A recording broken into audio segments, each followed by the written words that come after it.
We are all here, and it is 6 o'clock, and I am convening the WSESD board meeting on June 25, 2024. It's a hybrid meeting. This meeting will come to order. This meeting is a hybrid meeting, which means that some or all of the public body is meeting remotely, and some are meeting physically in a previously noticed location where the public may attend to observe, listen, and participate contemporaneously. Please note that while we will strive to provide means for those attending remotely to participate in a public comment period, there may be technical difficulties or reasons that otherwise prevent or interrupt remote public participation. If there are technical problems that individuals experience, please reach out to someone sitting in the space, a board member, and we will do our best to reconnect you. However, please know that the meeting will continue. I would like to begin by thanking David Amidon for getting us up and running today. And I'd like to thank Frank Rucker for being here in a rather unexpected moment. Thank you. I would also, as we begin, like to amend the agenda with board approval, of course. Number 1, under board matters. I'd like to acknowledge D1, which is personal recruitment. There is a search ongoing at Academy School, and we need to have board representatives at that search. So I want that on the agenda under board matters to consider that. As well, I'd like to create fiscal report. Right now on the agenda it says nothing to report. We are going to have a fiscal report. And I don't know how long that's going to last, so I can't put a time frame on that.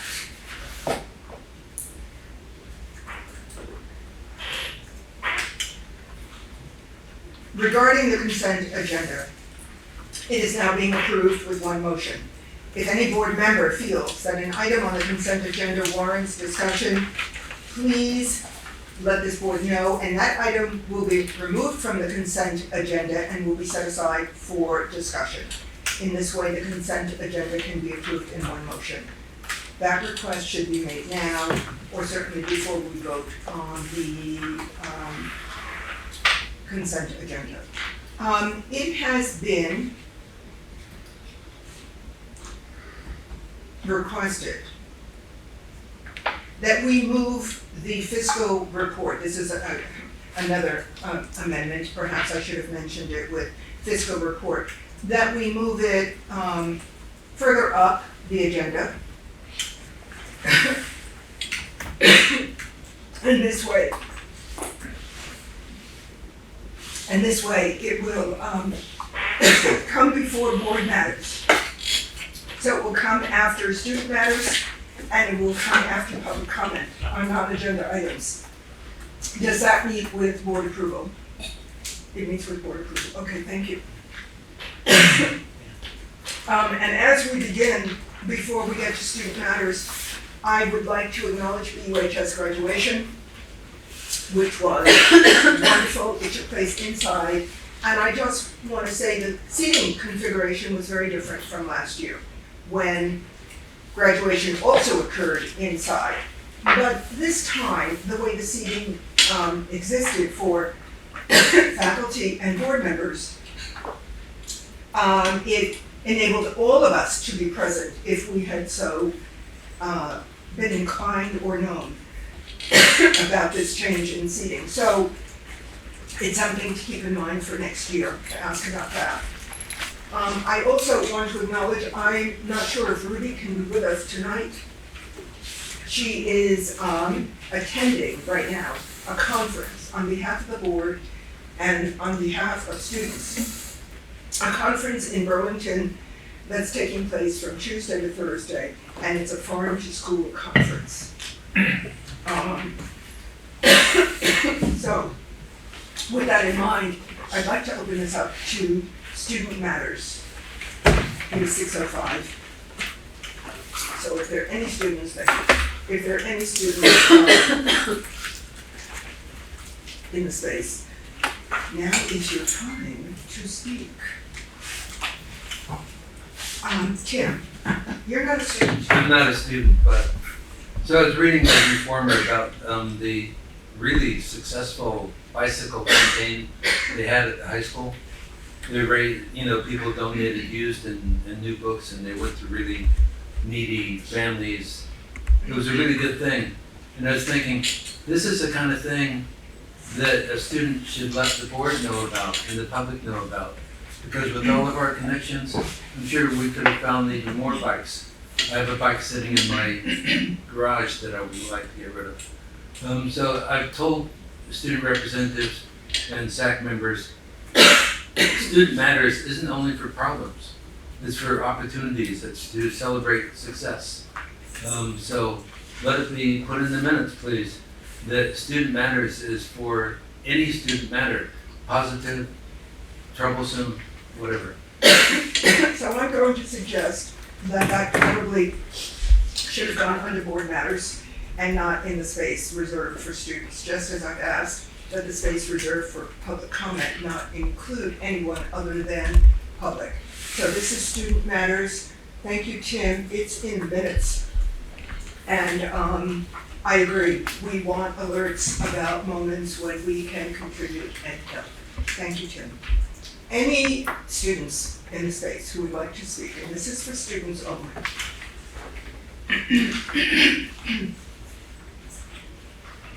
Okay, I don't see any students. It is now 6:08, and I'm going to move on to public comment on non-agenda items, 10 minutes. This is a time for the board to listen and to take notes. It is not a time for the board to respond, to comment, or to engage in dialogue with the public. If appropriate, the board and administration will work on next steps. Public comment on non-agenda items.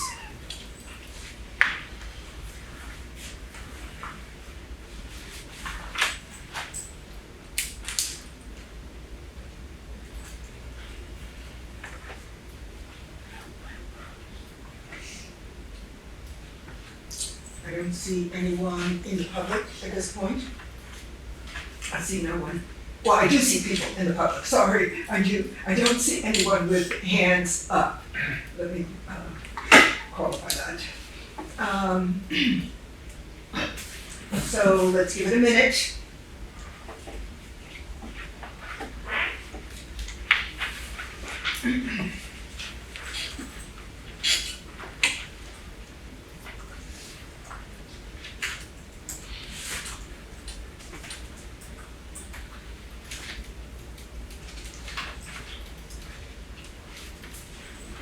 Okay, I'm going to move this along. I don't see anyone in the space with a hand up. So we are going to, as I stated, move on to Fiscal Report. And I want to thank very specifically Kate O'Connor for bringing this matter to our attention, and the veto and the bouncing back and forth in terms of the yield. So we do have a yield at this point. So Frank, thank you very much. All right, you're welcome. So, do we want to start with a question? Let's start with questions, concerns. Sure, absolutely. Could you introduce yourself as well as the town you're from? Yeah, I'm Kate O'Connor and I'm a resident of Brattleboro. And I emailed all the board when I realized, hey, as Deborah was just saying, the back and forth is ended. So I was just wondering, one, was the 3%, the $3 million contingency going to be used to lower the tax rate? What the property tax rate would be in each town. And I'm Sean sent me something and I think I get it, but I'm not good at math and I figure Frank is a lot smarter than I am. I don't know about that. Good, okay. I anticipated that. I just want to make sure that there wasn't anything else that may have come up. So I've got a handout that speaks to that. So I think we're pretty good shape for being able to address that question.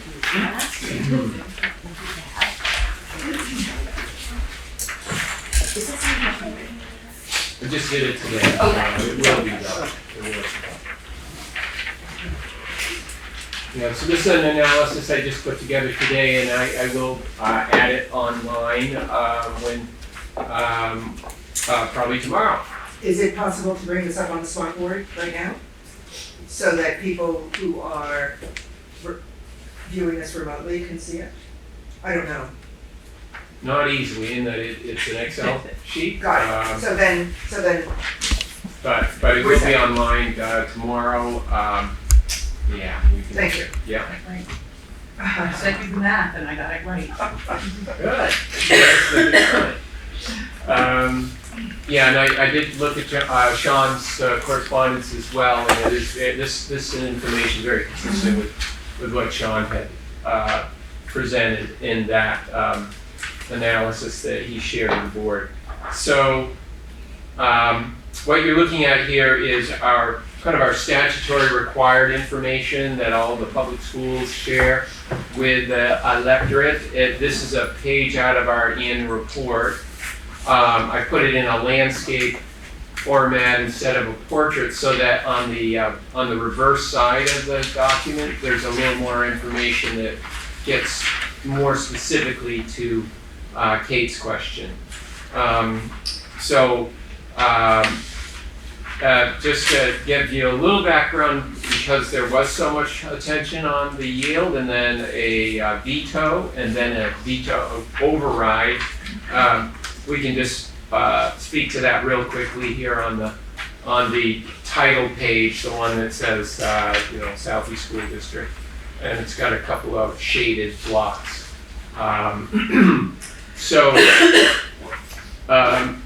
We discussed at our annual meeting, March 19, with the electorate, how vital the yield is in funding public education across Vermont. We had shared a number, $9,899. And if anyone brought their yellow sheet that we handed out to the public, that's the number that we use, $9,899. Of course, the legislature couldn't adjourn with that number. They had to change it by $6, right? So that is a very immaterial difference, but fortunately, that is the number that came out of the long process of legislating, passing bills, and then a veto, and then a veto override on June 17. And you may recall, there were so many numbers, right? So that we got it pretty close is a good thing, just because it sets the tax rate. And what we said at town meeting is very much still likely to unfold here as we go through the cycle of the funding year. So as I said, $9,893 is what you saw. I think Sue Siglowski, the SBA board president, sent a blast out to everybody. I got a copy of it that essentially summarized the three statistics: the yield, the income dollar equivalent yield, which is the second number there, which is 10,110, and then in that memo she shared the $1.39 for the non-homestead property tax. And I've added that in the usual fashion there on the block, the narrative block down on line 14. You see the $1.39 at the bottom of that first page. So those statistics derive $1.50. So on line 11, $1.50 with a rounding of an 02, so 1.502. What we had presented on the yellow sheet back on March 19th was $1.501, and that's based on that 9899. So when they changed it by $6, it changed the yield tax rate by 0.1%, or as Sean put it in his context, on a $100,000 house, $1.50 tax rate is at $1,500. And in this case, when you go out to the third digit, it's $1,502. So $200,000 house would be twice that, right? 1,502 times 2, 3,004. So that's an equalized tax liability. But as we know, that's not where the legislature ended with the funding formula. You have to take the school board proposed tax rate and run it through the real estate market, which is the CLA, Common Level Appraisal Adjusted valuations, and we get all kinds of different rates for different towns.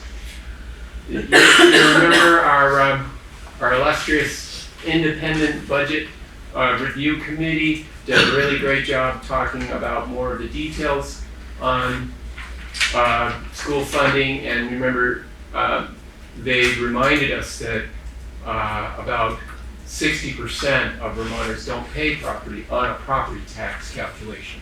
So most folks in Vermont are subject to line 13, the income sensitized calculation. It still is affected by spending, and it's actually directly affected by the line number 2, income dollar yield that was announced. And you see what we're looking at is at the bottom there when you look at the 2 years. So most folks that are subject to income sensitivity for paying into the education fund are going from 2.67% of income to 2.94%. So it is an increase, but it's not a substantial change, especially when you look at it over the 4-year period, going back to 2022. So income sensitivity is a pretty comparable statistic because they haven't substantially changed the other variables that go into that calculation. But when you look at our tax rate, line 11, that one's a hard one to compare apples to apples to, right? Because you see back in fiscal year 22 on line 11, we were $1.71, and now we're $1.50. It's like, wouldn't that be a wonderful thing to celebrate? Well, it is from the point of view that the school board has presented very level funded spending plans, but the way in which those numbers are calculated are dependent upon that CLA and on the way in which they count kids. And the legislature substantially held on to very volatile statistics in that area. So that's a little bit of the background. And then when we look at the next page, the very bottom block of the numbers is the question that Kate just asked. So at the bottom of the second page, you see this is taking CLA adjusted tax rates and applying it to a $200,000 tax assessed home.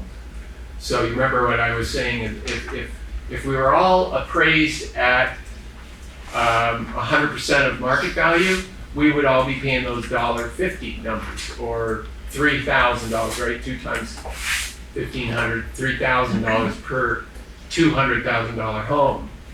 But you see in that block of numbers with the shading there, we're paying, the closest one is Guilford to that 3,000, and that's because Guilford is the closest assessed value to what's considered 100% of market value. And then Putney, I doubt that number is actually gonna be what we see in Putney, because I understand the town's in the process of reappraisal. Our listers have just applied for an extension, so Yeah, don't know when that will. so these statistics are always subject to line 21. I made the note there. They're always subject to reassessment or an appeal. If a taxpayer wants to appeal the lister's assessed value of their property, that changes the grant list in the town, and that changes the ultimate tax rate. But I think Putney is the only one that's really likely to be a different number than what we're seeing here. And Putney is also the furthest away by quite a bit from market value. So the way you kind of understand that is you go up to line 20. Those are the CLA statistics that are just calculated through the town offices, the listers reporting to the tax department, change in transactions, which is the difference between tax assessed values, the town's tax assessed value of these properties, and then what they actually sold for. And if they're selling for more than the town assessment, like in Putney, where on average they're saying Putney's only assessing 72% of the real value of property, so they're going to pay a lot more than $1.50 because they're so far under the market value. Whereas Guilford just went through that process, they're at almost 96%. But Brattleboro is also moving toward that, really significant deviation from market value. When you look at back to fiscal year 22, Brattleboro is almost 100% of market value. So it says that real estate transactions, as we know, gotten a lot more expensive in our region, and the towns have not caught up with reappraisal. So as far as rates go, we take our $1.50 when Brattleboro has a appraised value of only 77% of market, then their tax rate, you simply divide $1.50 by 0.77 and you get a tax rate of $1.93, and that's the next block. So for Brattleboro, that's line 22. Dummerston's CLA is 84%, so they have $1.78. Guilford is 95%, so they have $1.56, pretty close to the $1.50. And then Putney, way below market value, so their tax rate, it goes up to this $2 theoretical, but I really don't think it's going to be that.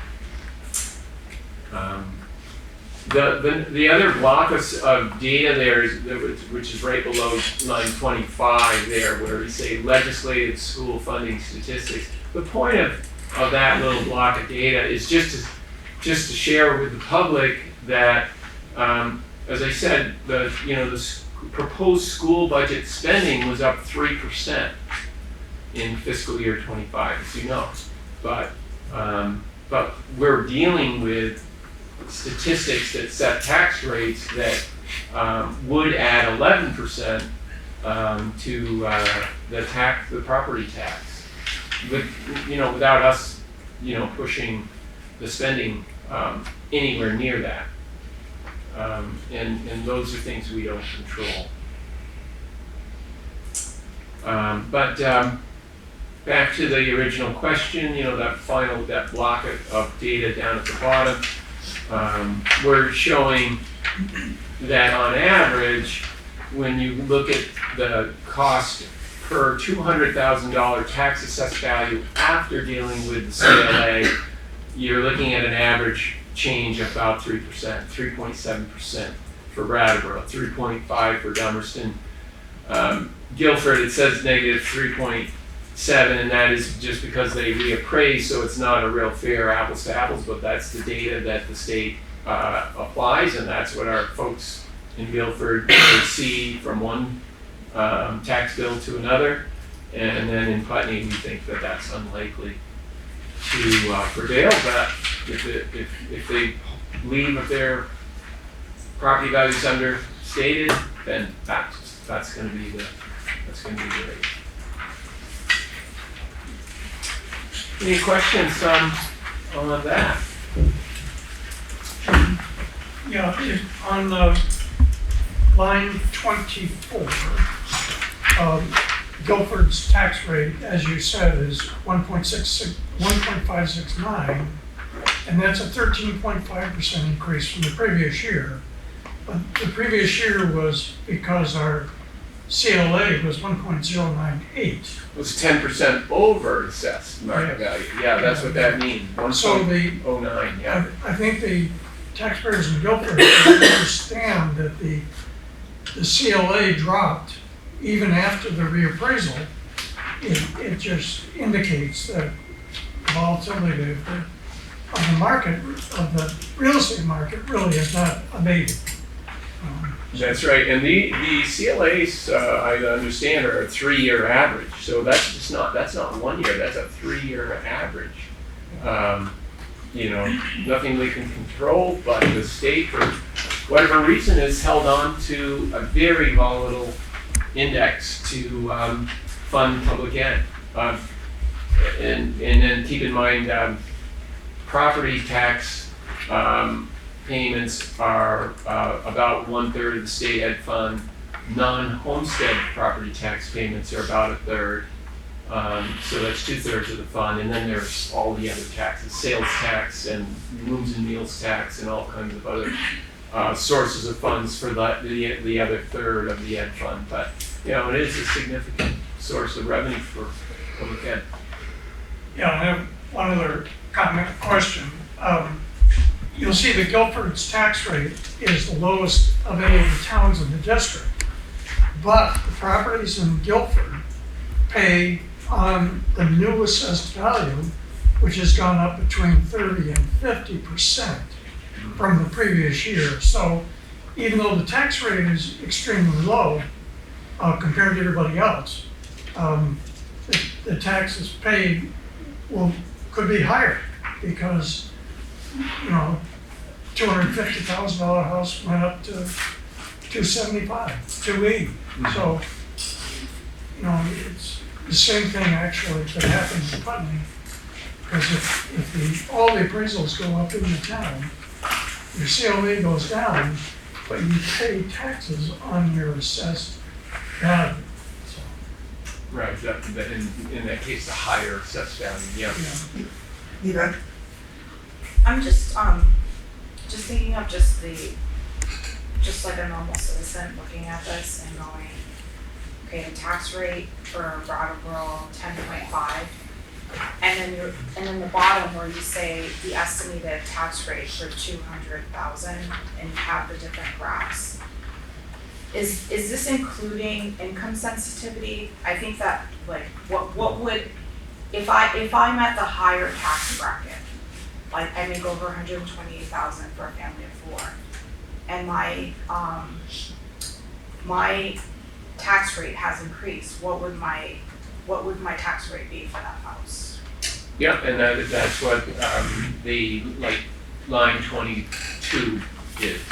So it's one other or the other. It's either you are eligible for the income sensitivity and you'll be paying based on that provision of the law, or as you just said, some folks, and this is the general statistic of about 40%, so the smaller percentage of folks in Vermont are paying based on without any income sensitivity. So they're just paying the $1.93 in Brattleboro times the assessed value of your house. That's straightforward. There is a zone in the law, and I don't think we want to get into that level of detail. I'm certainly not a tax a counselor, so I won't try to advise anyone on that, but between certain levels of income, it's a graduated eligibility for a tax credit.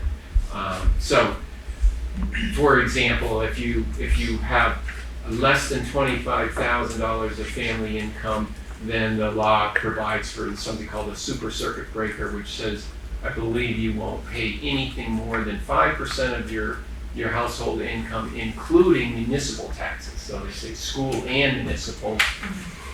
And then there's another category of calculations around 47,000, and I believe there's a third one around 93,000. But that's all in the law, and that also changes every year. So for them to figure out what the rate would be, what is the formulation? You said times by the value of your house. What would be the formulation? Yeah, if you're not eligible for income sensitivity, so as you said, $128,000 of household income, that's it. It's you take your $1.93, and you multiply that times the tax assessed value of your house, and that is per 100, right? So you got to divide by the 100, so that the simple math is, as we said, $100,000 house, $1.50 tax rate is $1,500, right? So same example, $100,000 house in Brattleboro, $1.93, $1,930. And then so if it's $200,000 house times 2, if it's 250, it's times 2.5. If it's it's a multiple of that. But simplest thing is look at your tax bill, and take that rate, multiply the 2, and there you go. Thank you. Yeah. I know some people in the audience will find that useful, so thank you. Oh, sure. Yeah. And in keeping with what Eva just said, regardless of whether community members are present or not, this is being recorded. And I know that I'm going back over this to listen to this tutorial again. Yeah. Sean, you had to. Yeah, I have one more question. The line 13, that 2.94, could you clarify that? Sure. Which line? I'm sorry. 13. Yeah, line 13, here we go. Anticipated income cap. Right, so the way that's calculated is the same way as the property tax rate in terms of what folks are subject to, and then it's all about you filing your personal tax return, and then applying that percentage to your personal situation, and that's where so many folks are in a different space. We used to be able to tell everyone, here's what your tax rate's going to be, but now it's very customized, and I don't know what people make, so I can't respond to that. But the calculation for line 13, which is probably from a funding public ed, is of most interest to our public, because that's what most people are subject to. It's our spending per student. So it's our line 7, 14,857, divided by the yield number. Now, and it's the income yield number, 14,857, divided by the yield number, 10,110. It's not the property yield, it's the income yield, which is line 2. So that is 1.46. Okay, so those two numbers divided, 14,857 divided by 10,110 is 1.469, and then just like property tax, the state sets the floor for everybody to adjust, and the floor, you see that right below line 13 in the small print, based on a 2% base. So that's what you multiply 1.469 times 2%, and you'll get 2.94%. And that's how that's calculated. So you see it's dependent to some extent on what the district proposes in terms of a budget and how that translates into a cost per student. But it's also absolutely dependent on the yield, the income yield that the legislature sets. So, and then kind of back to Eva's point is simplifying again, just for easy math in a general conversation. If a family had $100,000 worth of income, then they will pay the lesser of the 2.94% because they're eligible for income sensitivity is less than 128,000. So that's $2,940, right? 2%, 2.9% times $100,000 of income, $2,940. And then they would, if they owned a home, they would look at their tax assessed value, and let's say it was 400,000. So 400,000. Got to go to what town we're talking about. So let's use Dummerston. So we go to Dummerston, and the Dummerston tax rate is $1.785. So 400,000 times 1.785 divided by 100, because that's per 100. That would be $7,140 tax bill, property tax bill, right? $400,000 times $1.785 divided by 100, because it's per $100 value, equals a tax bill of $7,140. Well, that resident would pay the lesser. That resident would pay the $2,940, right? Now there's all kinds of provisions in there. That's oversimplifying the calculation, but that is the basic framework of it. Other things come into play, like on your house, it's your house and 2 acres. So if you have a house and 20 acres, well, that 18 acres is not part of this calculation. That extra 18 is subject to the $1.39. You know, there's all kinds of nuances, but that is the core of the funding formula. All right. So I think there was one more issue, and that was, and forgive me if I'm not using the right terminology, the $3 million reserve. Oh, yes, very Right. important point. Yeah. Right. Yeah, so back on the first page, we talked about line number 1, line number 2, line number 3 is the budget that we discussed, and you're asking about line number 4, which is our revenue assumptions. So in our annual report that we published when Act 127 was fully in play, and because it was effective July 2023, and we built our budgets on that law. We published in end of January, after the board approved the budget, we passed a budget to present to the board that spending number $65,846,000, and if folks went to their annual report, What page? their annual report on page 12, that what we're now looking at on line 4. Oh, great. That's great. Right there. Yep. What we're looking at on this page that you have in front of you, line 4, compares to the line 4 that we have right here on the screen. That Carrie has pulled up. Do we see it? 7 million. You see that? 7,364,000.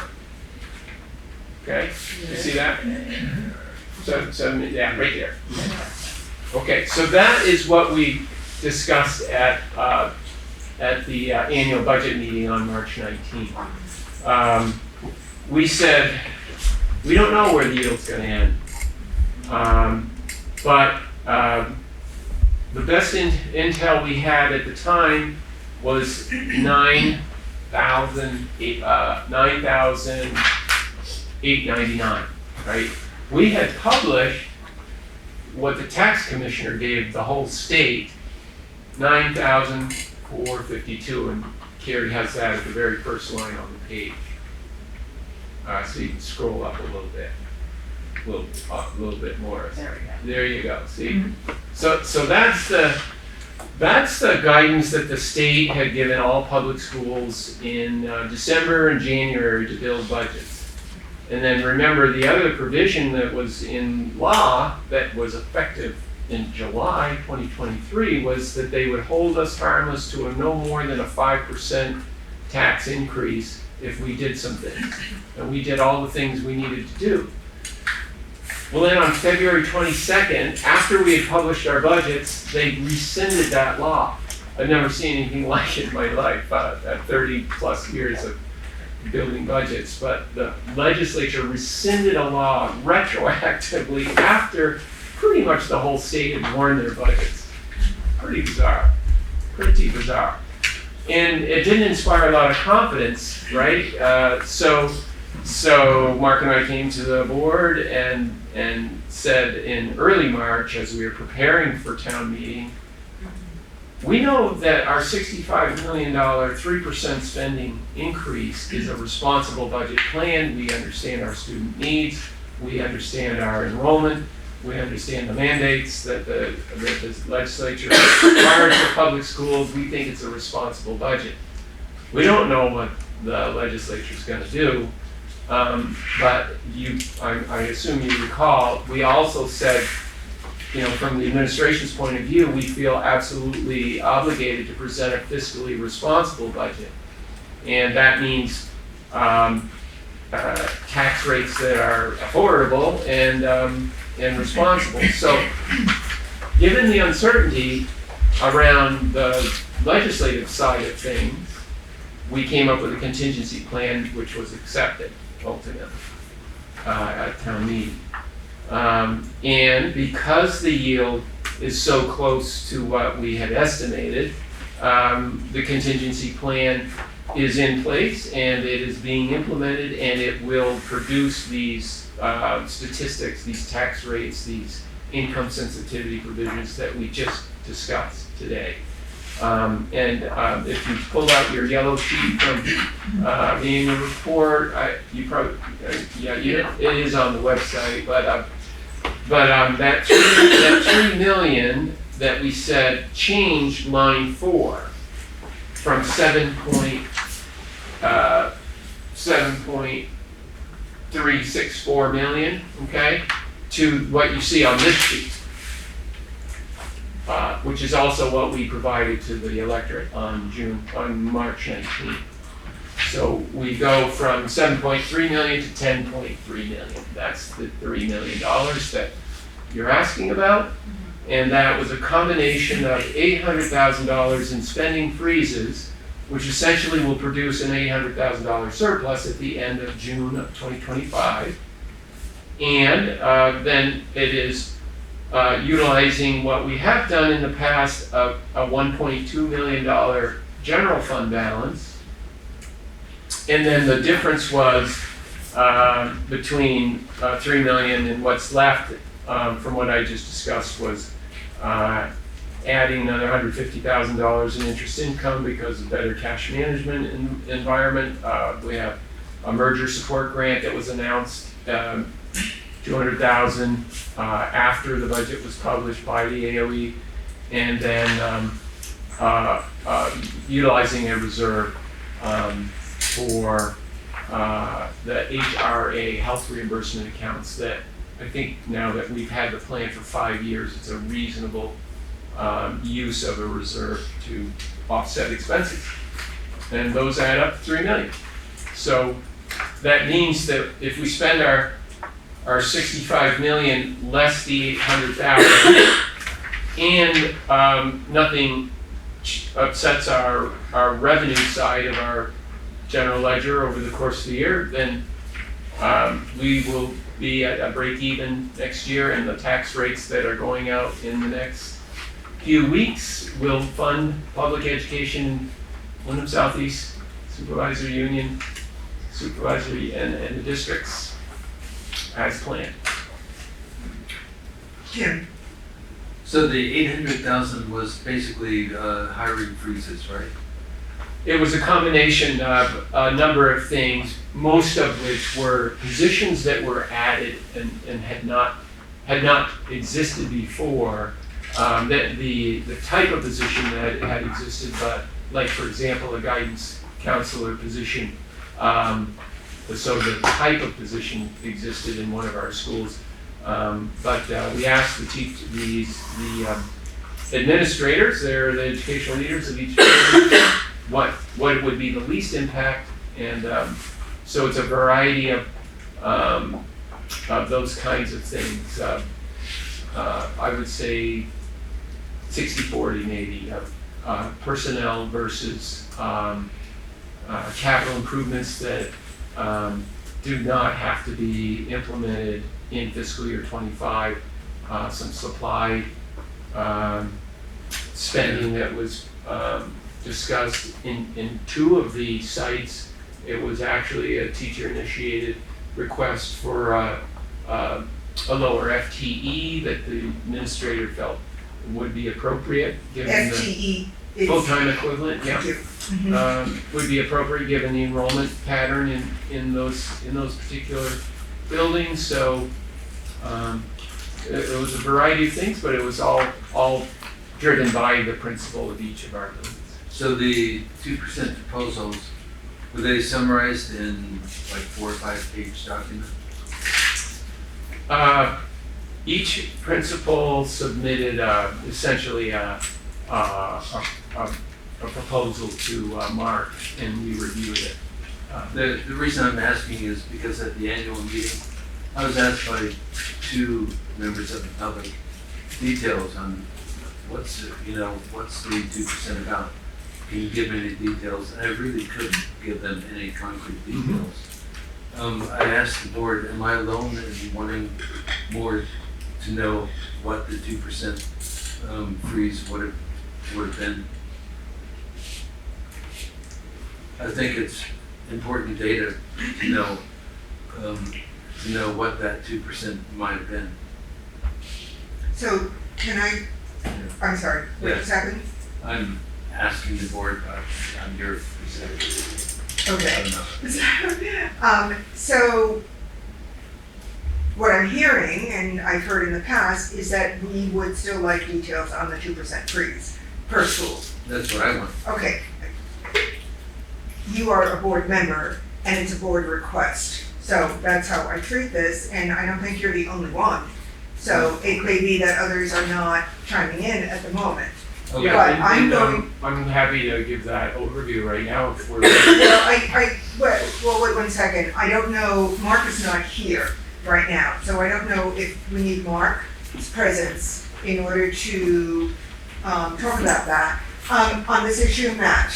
Yeah, if I remember correctly, and I could be wrong, Mark had indicated to the board that the majority of these potential, for the 3% would be not filling positions that had been left unfilled for quite some time, and or not hiring any anticipated new positions.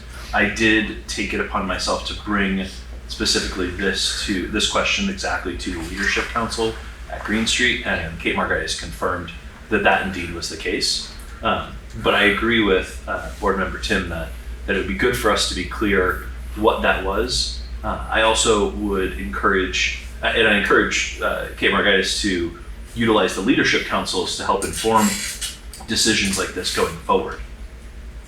Okay.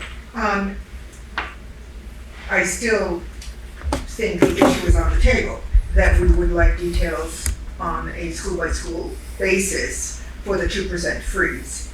And I'm wondering if it makes sense for us to receive that as a document, so we can actually physically see it, rather than having it as a verbal report. I don't know how the board feels, as a document, right? So we can sort of do a compare and contrast and speak to it directly. So I instead of doing it verbally, where I know I would be rushing to write down everything, can we hold off on that and get it as a document? Do you have that information on a school-by-school basis? Well, like with most budget assumptions, there's a target, and then there's recognition that this is still many months in advance of the number of kids that are actually going to show up at each grade level, and and then what teacher is actually returning versus the plan. My point is that we have a framework of spending freezes, but as always, we are going to adapt to the environment that we inherit when we open the school doors. So that's why we have kept it a framework that we can commit to and we can control from a budget point of view in terms of the way we procure, the way we issue contracts and so on, but we haven't asked principals to be so definitive that it appears to be, like hard in stone. We will be able to control through the budget tools, the budget system tools, this level of spending in the aggregate, but that is why we haven't put it into a single document. So I'm going to suggest that the document can have a caveat at the top, subject to change based on numerous issues. Sure. Okay, I think we need that, and that would be helpful. Thank you. Eva? As far as spending freezes, I know that the community would like to see that.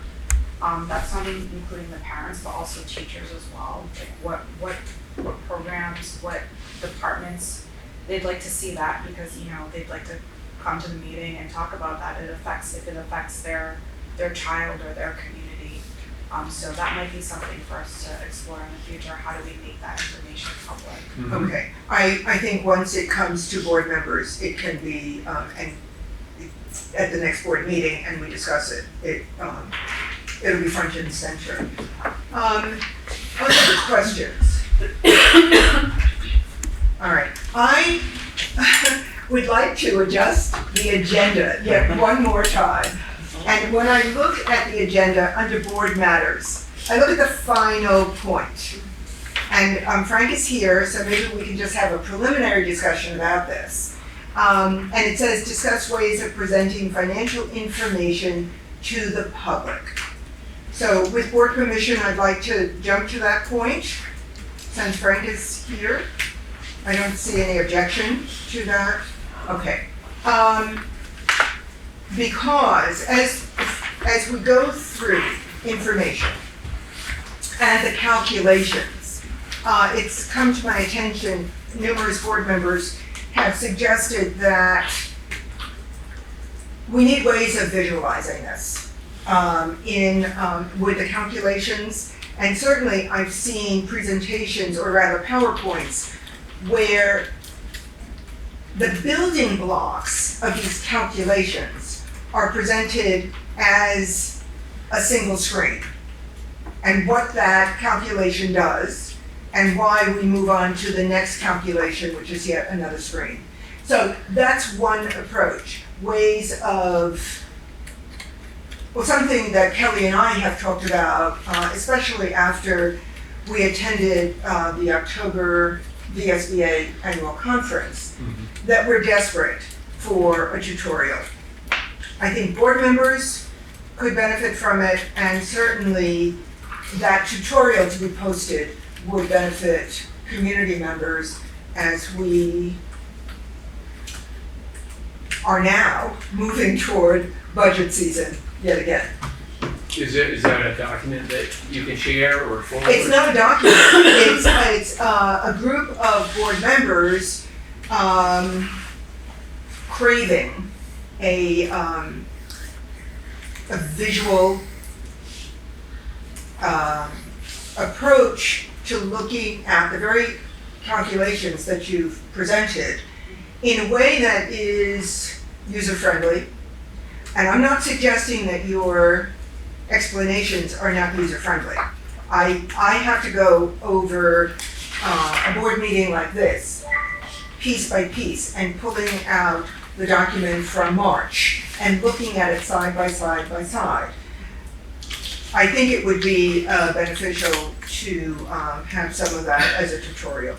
So that's what I'm hearing, and I just want not to bring this front and center right now, because I don't have anything more than what I'm saying, but for you to know that I think probably a subset of the board is going to look at ways of doing this. That's great, yeah. Okay.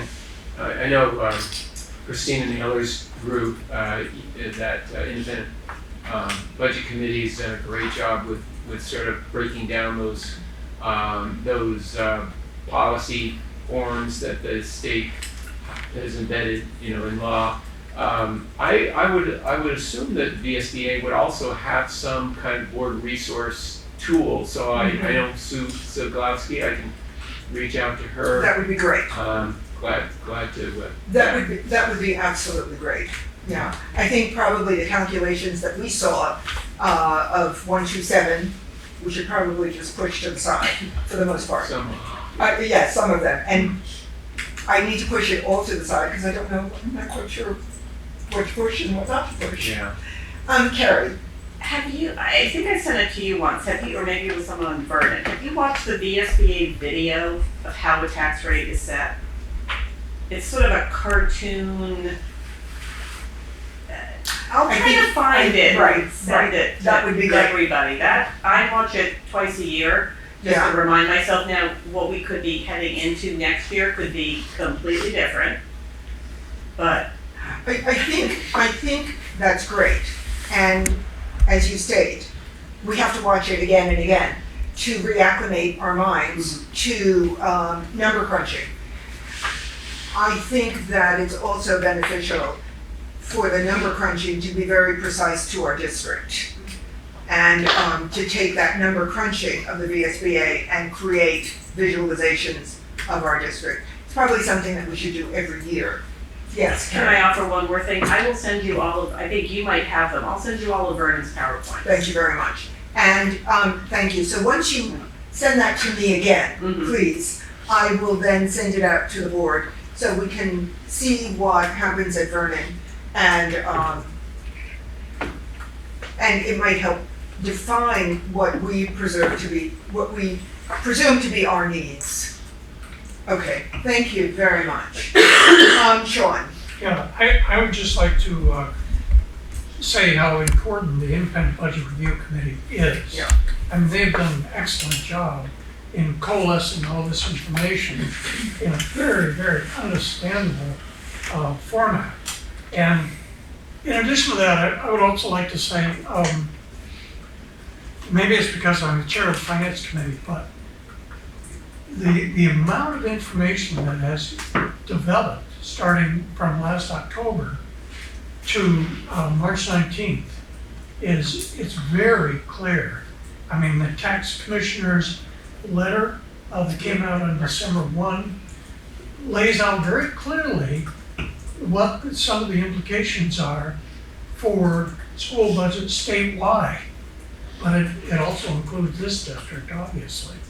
And Frank has been incredible at being able to disseminate all the, make this information available. So I think a lot has been done. Totally agree with you. Absolutely. Thank you. Eva. So I did, I am on the finance committee, but I've been on there since February. And I did go on I've gone on the website where the finance, where all the information is posted. And I went through it as somebody who is just a taxpayer, just somebody who doesn't know anything about finance. And one of the things that, for me, when I look at it, because a lot of it, what we're seeing here, which is the numbers that are printed, it's not accessible to different people who might need more visuals. So some people would like to see more pie charts. One thing I saw with Winsky is that they do a pie chart in regards to where is the spending mostly going this year, and that's health insurance. So when I saw that pie chart and I thought, wow, the majority of spending is health insurance, and it says, and expect that to anticipate that next year that it's gonna go up. I was thinking as a taxpayer, like I would look at that and be like, well, okay, like, you know, I can see that it, you know, in your mind, you're thinking, oh, there's all this extra spending going all these ways, and when you see how much is going to the salaries and how much is going to health insurance, and that visual, I think has such an impact in calming people and understanding that, you know, some of these things are beyond our control. So I just wanted to express that. Thank you. I know that there's some bar graphs in the annual report. I know that it's very difficult to read those bar graphs because it's all shaded and it all sort of blends in. So there has, yes, I see the pie chart as well. There is a pie chart, I realize that. But as we turn the pages of that, there are,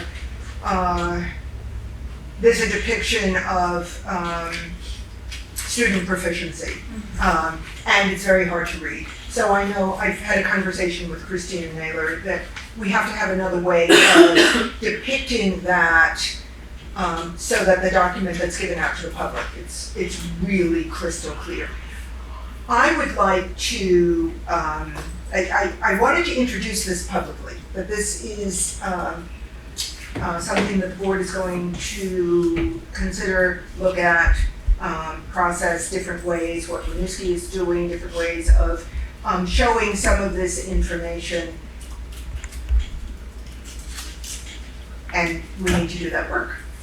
We need to do that work as a board and then come forward with something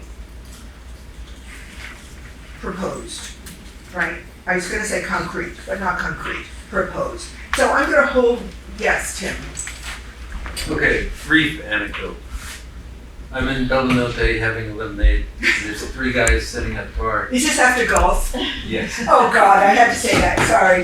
Okay. They're griping about their property taxes are gonna go sky high. And one guy who really seemed to know everything about Brattleboro said, that's because the school board approved 17 positions during COVID when they had COVID money, but now that they don't have COVID money, they still have those 17 positions, but they won't cut them. I, of course, could not say anything. I had to bite my tongue, but it was telling me we need better communication with the public. We need to, I was watching one of your board meetings that you sent, Eva, Rutland. They actually go to the select board and present salient issues in the budget. Say, you haven't got any control over the school board, but we're bringing this to the public just to get your input. I just think that, presenting graphs would be a better way, but proactively going out to the public and saying, these are the issues that the budget is dealing with. I'll just stop there. So I do think this is important, and I do think that one of the things that we need to do is looking at numbers on a page to turn around and ask, okay, what don't I understand? What are my questions that are coming up? And are these questions that can be presented, or are they questions that I should have, that I should ask? So I just wanted to present Board Matters Letter F at this point. And so we'll go to the drawing boards and figure out what we're doing as a board on this issue. Ruby. Oh, Ruby. Hello. How are you? I am good. Sorry I was a little late, but I did come in partway through Frank's presentation. I guess I just wanted to chime in to say that I really, I'm happy we're having this conversation. I feel like we've been having this conversation for when I served on the IVRC, the Independent Budget Review Committee, before I was elected, we've discussed these types of issues periodically on the Communications Council that we don't meet very frequently. And I know that there are board members who have expressed interest. I don't think that I think that the real work of, uncovering what's the next graphic that will make the most sense, what's the most logical way to communicate. I think a small group is the right fit for doing that work and then bringing it back to the board. And so I raise that because I don't know what group that is. Is it self-selecting board members who raise their hand? Is it, do we reach out to the IVRC and say, hey, could we have some conversations to see what their perspective is? Is it the finance committee? I just think that it will be more fruitful in a smaller setting. Absolutely. I'm certainly not suggesting the full board work on this. It has to be a subcommittee. And it might be that individuals self-select and reach out.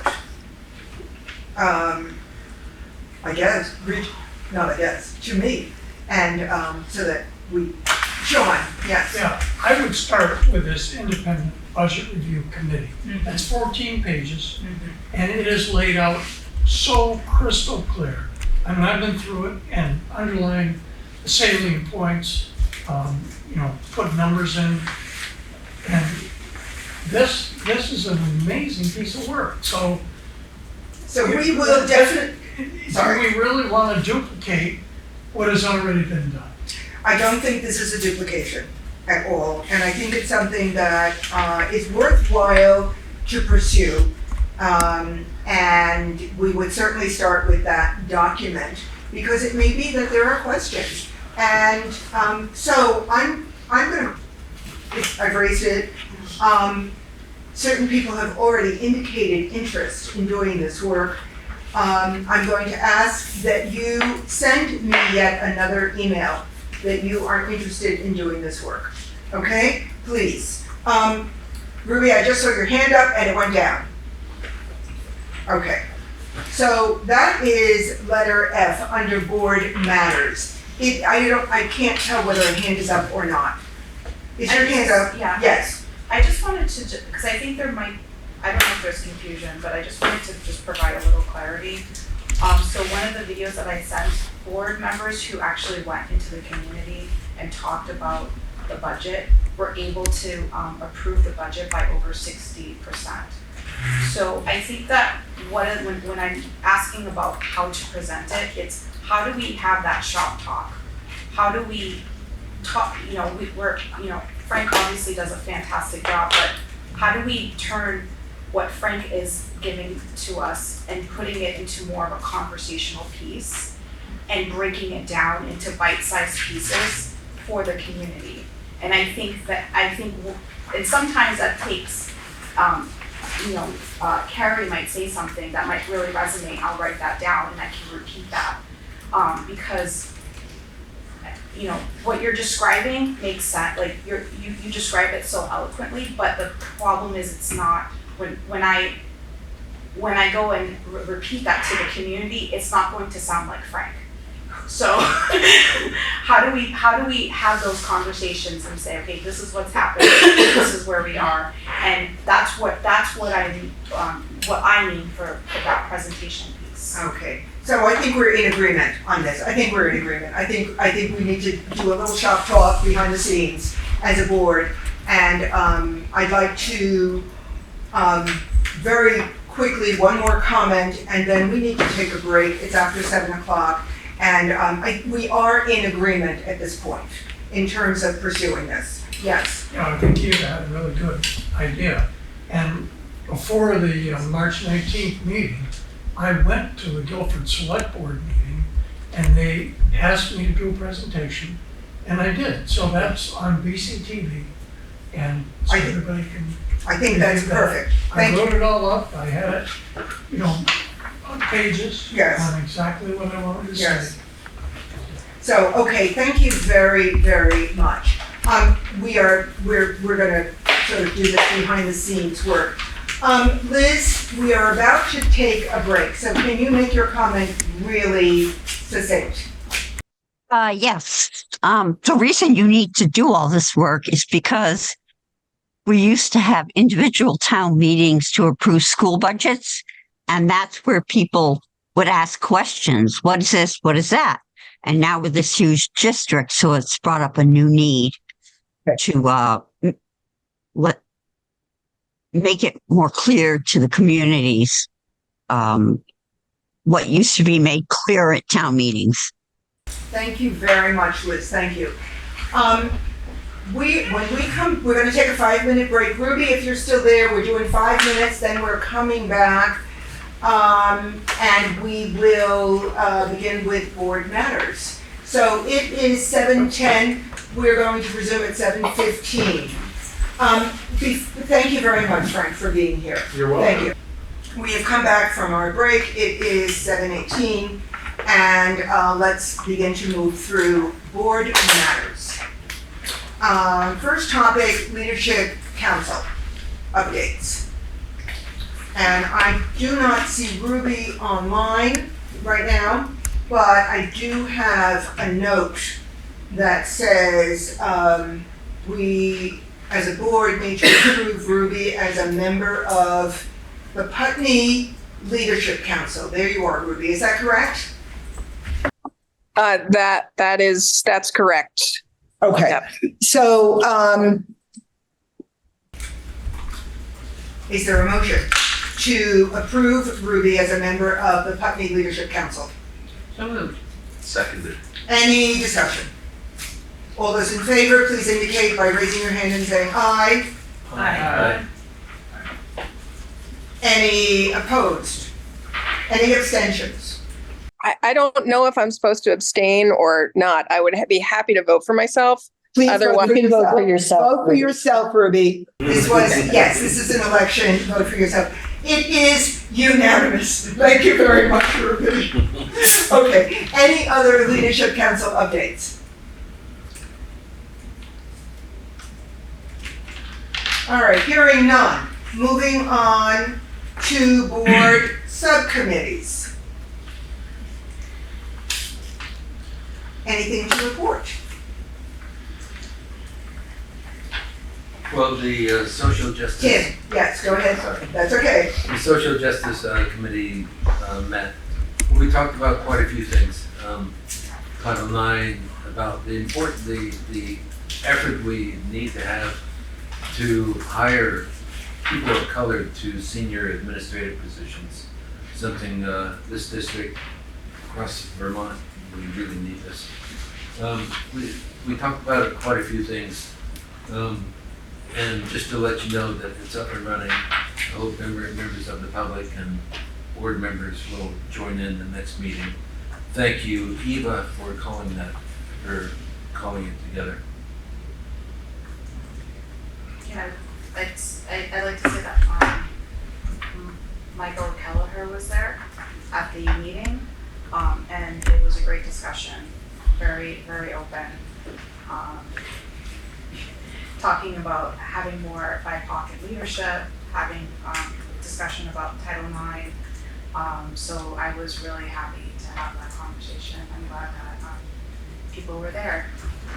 So I was able to participate for about half of that meeting. What is your meeting schedule? When are you meeting? We're meeting August 1st at 11, and that's on a Thursday. We are going to be meeting once per month, and on that August 1st meeting, we're going to have go through a list of things. Okay. List of things that we'd like to focus on, and then narrow it down to about 4 things that we can accomplish this year. So then, am I assuming that you're meeting on the first Thursday of every month at this point, at 11 a.m.? Yeah. The first Thursday of every month, just to get a schedule out there. Okay. Thank you very much. And it is Zoom only. Let me just add that. Yeah, it's Zoom only. No, I'm just raising it for everybody here. It's Zoom only. Okay? Still allowed to do that as a July 1? Some committees, yes. Subcommittees, Subcommittees, yes. Okay. Okay. Oh, one thing I will say that we are discussing is maybe like every 3 months doing like an evening meeting, just to get more people in the community who can't attend at 11. But we decided at 11 because then we'd have administrators there, and it was just really important to have them there. So. Okay.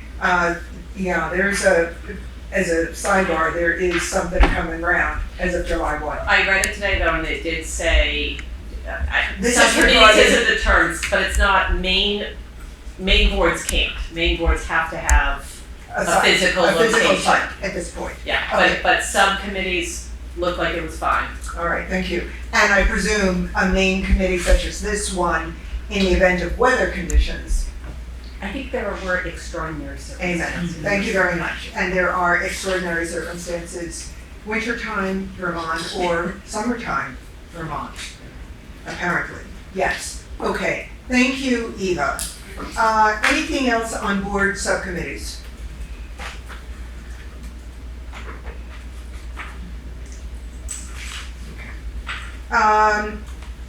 Update on teacher appreciation.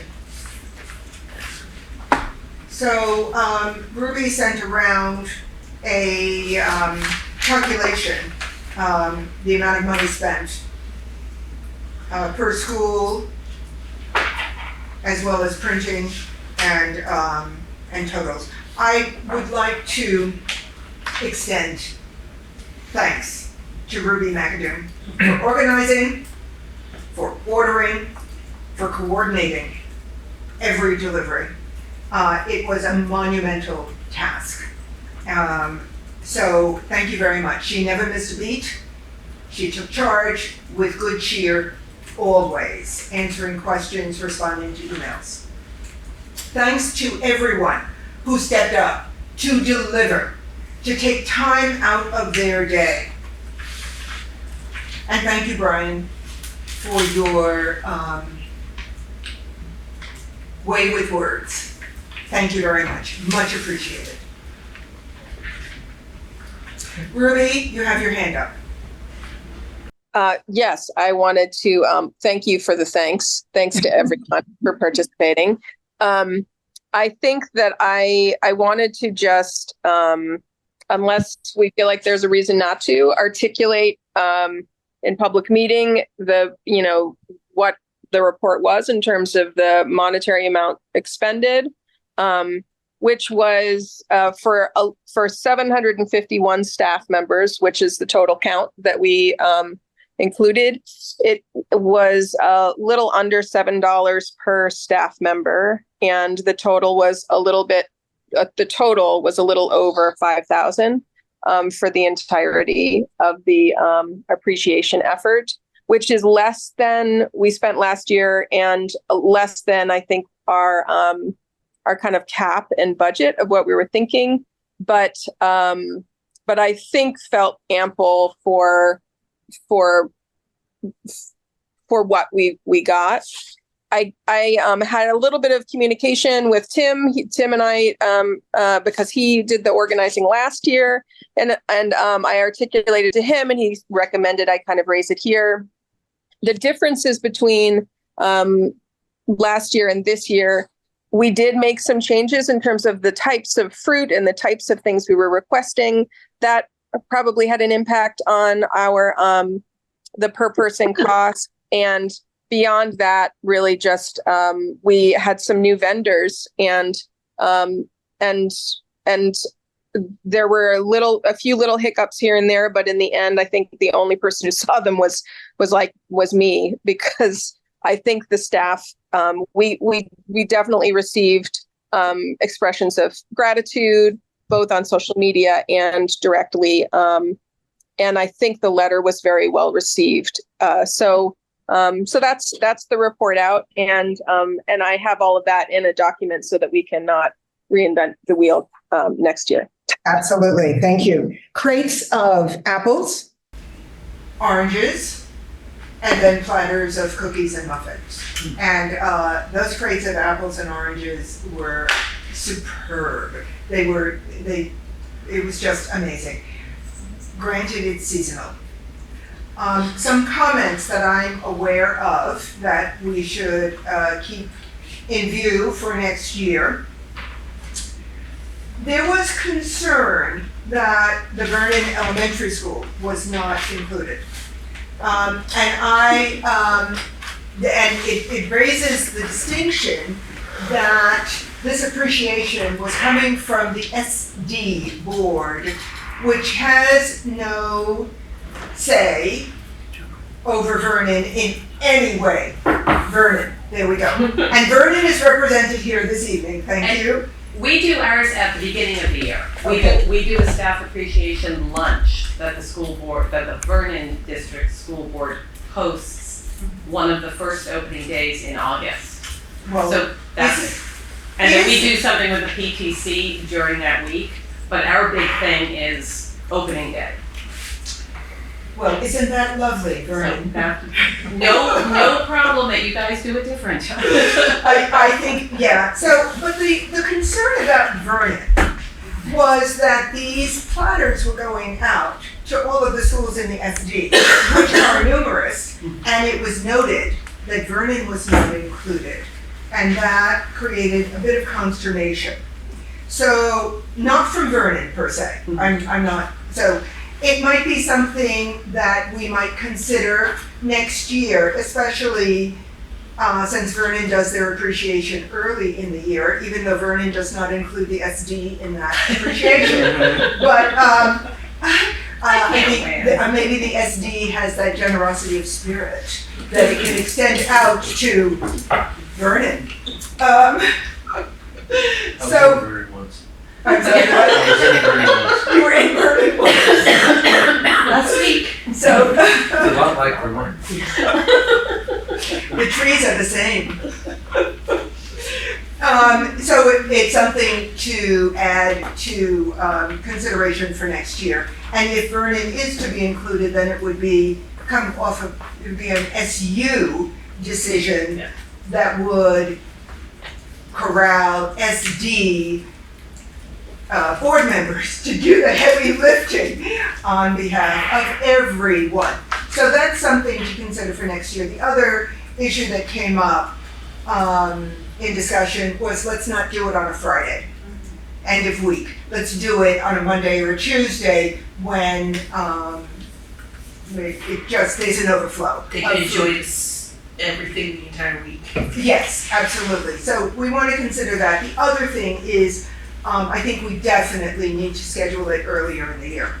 And there's been talk about doing it in February or March during those very heavy months. But then there's snow. Oh well, we'll figure it out. Those are all issues to consider for next year. Again, Ruby, your hand is up. Go for it. I wanted to just flag that we had discussed, or there was a suggestion that the board might communicate to all of the leadership councils at the start of the school year to ask for feedback in terms of the timing of an appreciation effort, and is what has been done these last 2 years the right fit? And we might get different answers for different schools, but if we are getting feedback, if we ask for feedback from the leadership councils, I think that would be a really good way to kind of engage them from that advisory capacity that they have. I think that's great. Okay, thank you. And I'm writing a note, but let's keep this in mind as we reconvene in August. Thank you. I see a thumbs up. Anything else? Okay, moving on to the next two items, D and E, have to do with Panorama. One is to assess delivery of Panorama Data, and the other is to discuss data from the family survey. Comment?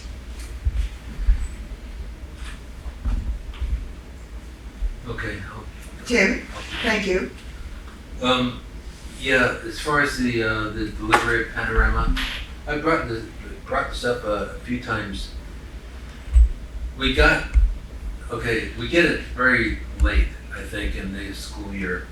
Too late to discuss with leadership councils for some of us.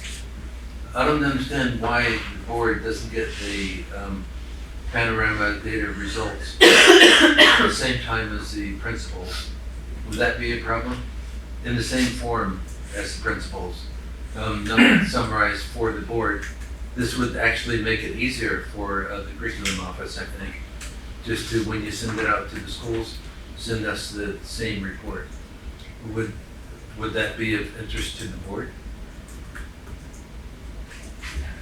I can speak a little bit to the format. The way that Panorama, the way that principals access Panorama is through the actual online interface, which gives school-specific and disaggregated data. So we would run in potentially to that same problem of if we had very small sample sizes at some of our schools, keeping the data anonymous. But we could certainly look into that. I know that part of the plan coming out of the admin retreat, which is later in the agenda, is to look specifically at what questions do we need answered. And I know that Whitney Lind is currently making a draft of taking all of those inputs from the retreat on the 18th to propose a schedule that will detail exactly when, for example, the Panorama student climate survey would be administered, and then we can turn around results and include that in a timely fashion back to the board. So I know she's working on drafting that, and that would come to the board as a draft, so we could look at that together and say, yeah, this is really works, or could we make an adjustment here? Great. I think that's great. Yeah, that's good. And also, we need the percentiles, the national norm percentiles. I think that's important for us to compare our schools with non-urban schools across the country to measure how we're doing. If we can't measure it, we can't improve it, said Peter Drucker. So I think that the percentiles is important. Disaggregating not only by the school, but those marginalized groups that are struggling. In particular, students in poverty and IEP students. We need to get a good handle on what their school experience is.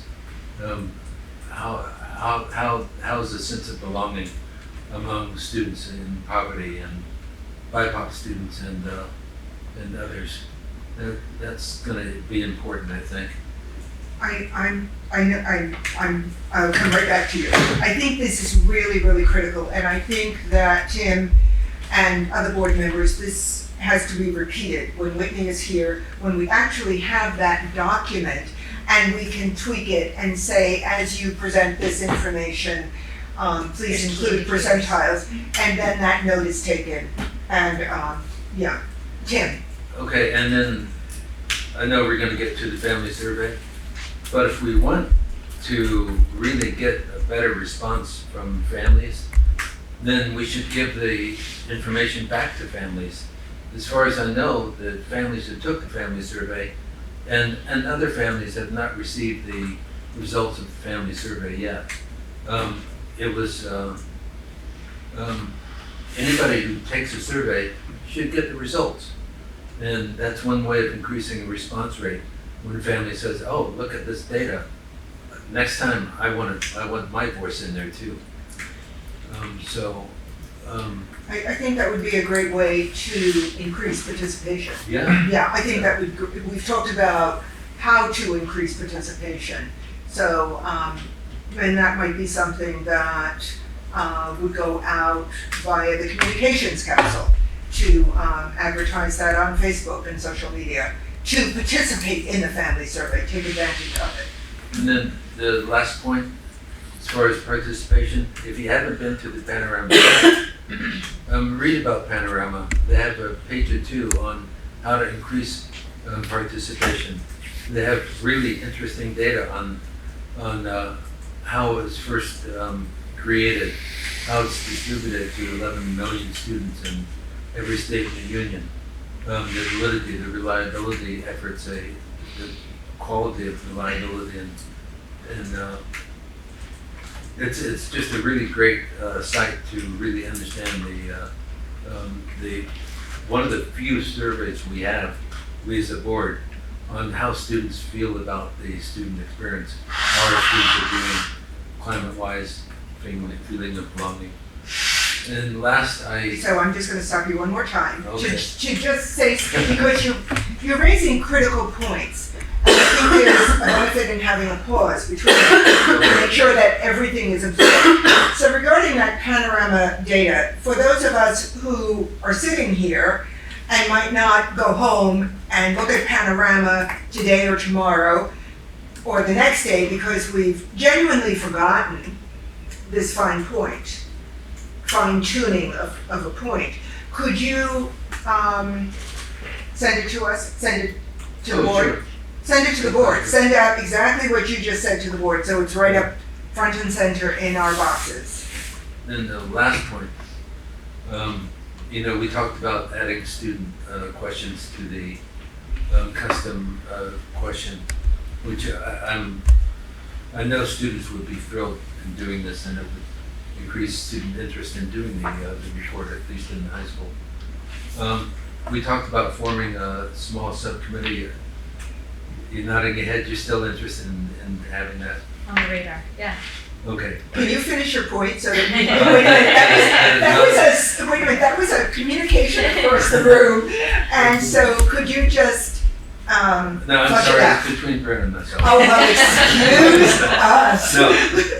No, we talked about having perhaps a non-quorum small group of people meeting with Brent to talk about how to do better with Panorama in data collection and Presentation. distribution. And presentation, Yeah. yes. So it sounds as if we've got a couple of subcommittees at work behind the scenes to boil things down. Bryn? Clarifying question that, Tim, I think this year we gave the Panorama survey right before the February break, which I think felt like a pretty good time for, as we were getting back onto an annual schedule for most folks, because we were far enough into the school year that it felt like we were on a roll, but we weren't into kind of that downward end of the year, and it was time to take a look at the results and use that to inform our action planning and work that was done in the schools. So if we were to re-administer that in mid to late February again, I would suggest that we start gathering those folks maybe November-ish. And I think that I just want to clarify, I heard you mention maybe bringing students into that experience as well to help inform those questions. Did I hear that correctly? Yes. Yeah. And according to Panorama, all they need is 2 to 3 weeks lead time to input the questions and to have it all ready for the schools. Yeah. Okay, I think the point is well taken, and it can be further developed offline and then brought back to the board. Does that make sense? Makes sense. Okay. Any other comments? Eva? So one of the things that was brought up about, that there was general information from Panorama, so that was the sort of the overview presentation. The board had wanted more detailed, so that information that you log in to get, and that was given to us after asking, so that was extremely beneficial. We did ask for the family climate and also the teacher climate as well, or the teacher perception. And we have the parent, but we don't have the teachers. So for me, and when we look at sort of this information, I'm on a 3-year term. So losing that information of data for 2 years is significant, because that's stuff that I just don't have to go into next year. So even though we can say, like, we're gonna have like a 10-year plan, or we're gonna like look at well into the future, board members are fixed on a number of terms. So having all of that information is really critical for me. I think that missing the teacher perception is a loss, because I really want to know how the teachers feel. You know, the family climate, which we will talk about, was so meaningful to hear the words from the family members. I'm missing that from the teachers, and I'm missing that going into next year, and I don't have that from last year. So I'm just giving you information from a board perspective of how it feels to be like kind of like moving in the darkness. So the other aspect is a proficiency. The families want to know what is the proficiency rate for their school. People have, said that they're going to get, do they have to do a freedom of information to get that proficiency? What is that rate for their school? Oh, sorry, thank you. So that's information I feel that should be public for people to be able to see what the proficiency rate for their individual school is. Thank you. So again, this is an offline, it'll develop offline.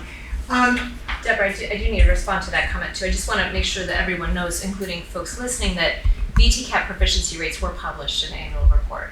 Those are available for every school, and I'm sure school principals have proficiency rates on other measures available as well. So if you are getting that question from folks, we do have that data and have published that data. I also want to give a quick update, and I'm not sure, we have just found this out, but in terms of the teacher perception survey and talking about your turnaround time, Tim, I did hear from Paul Smith today that Panorama was not able to turn around and turn on the questions for the teacher perception survey within the timeline of the school year. And so I do not believe that that was able to go online for teachers before the last teacher day, unfortunately. Wow, okay. So I think a good plan moving forward, along with the working committee, to look at the questions for Panorama is just to take a look at the scope and sequence of those questions throughout the year in general, to see what is the optimal time to do that survey. And in fact, I would recommend, in terms of teacher perception, teachers can get that data back and use it. And when we take that in June, it's not as usable for that teacher for their class at that point in the year. So I'd like to suggest a modified assessment timeline so we can get that data much earlier, probably late fall next year, and be able to turn that back around. So apologies on that. I just found out about that today. Sorry that I'm the bearer of that news to you all this evening. But we'll try to get that done late next fall, so we will have that data to work with for next year. Thank you, Corinne. Thank you. Can I confirm who is this working group? Who's part of this that's a working good group? question. I would like to be on it. So, Tim? How often will this working group be? We don't know. We don't know. I mean, it's express an interest, and the working group then has to determine timeframes and how often. In my mind, it would be 1 or 2 meetings. I'll be on it. Okay, Eva?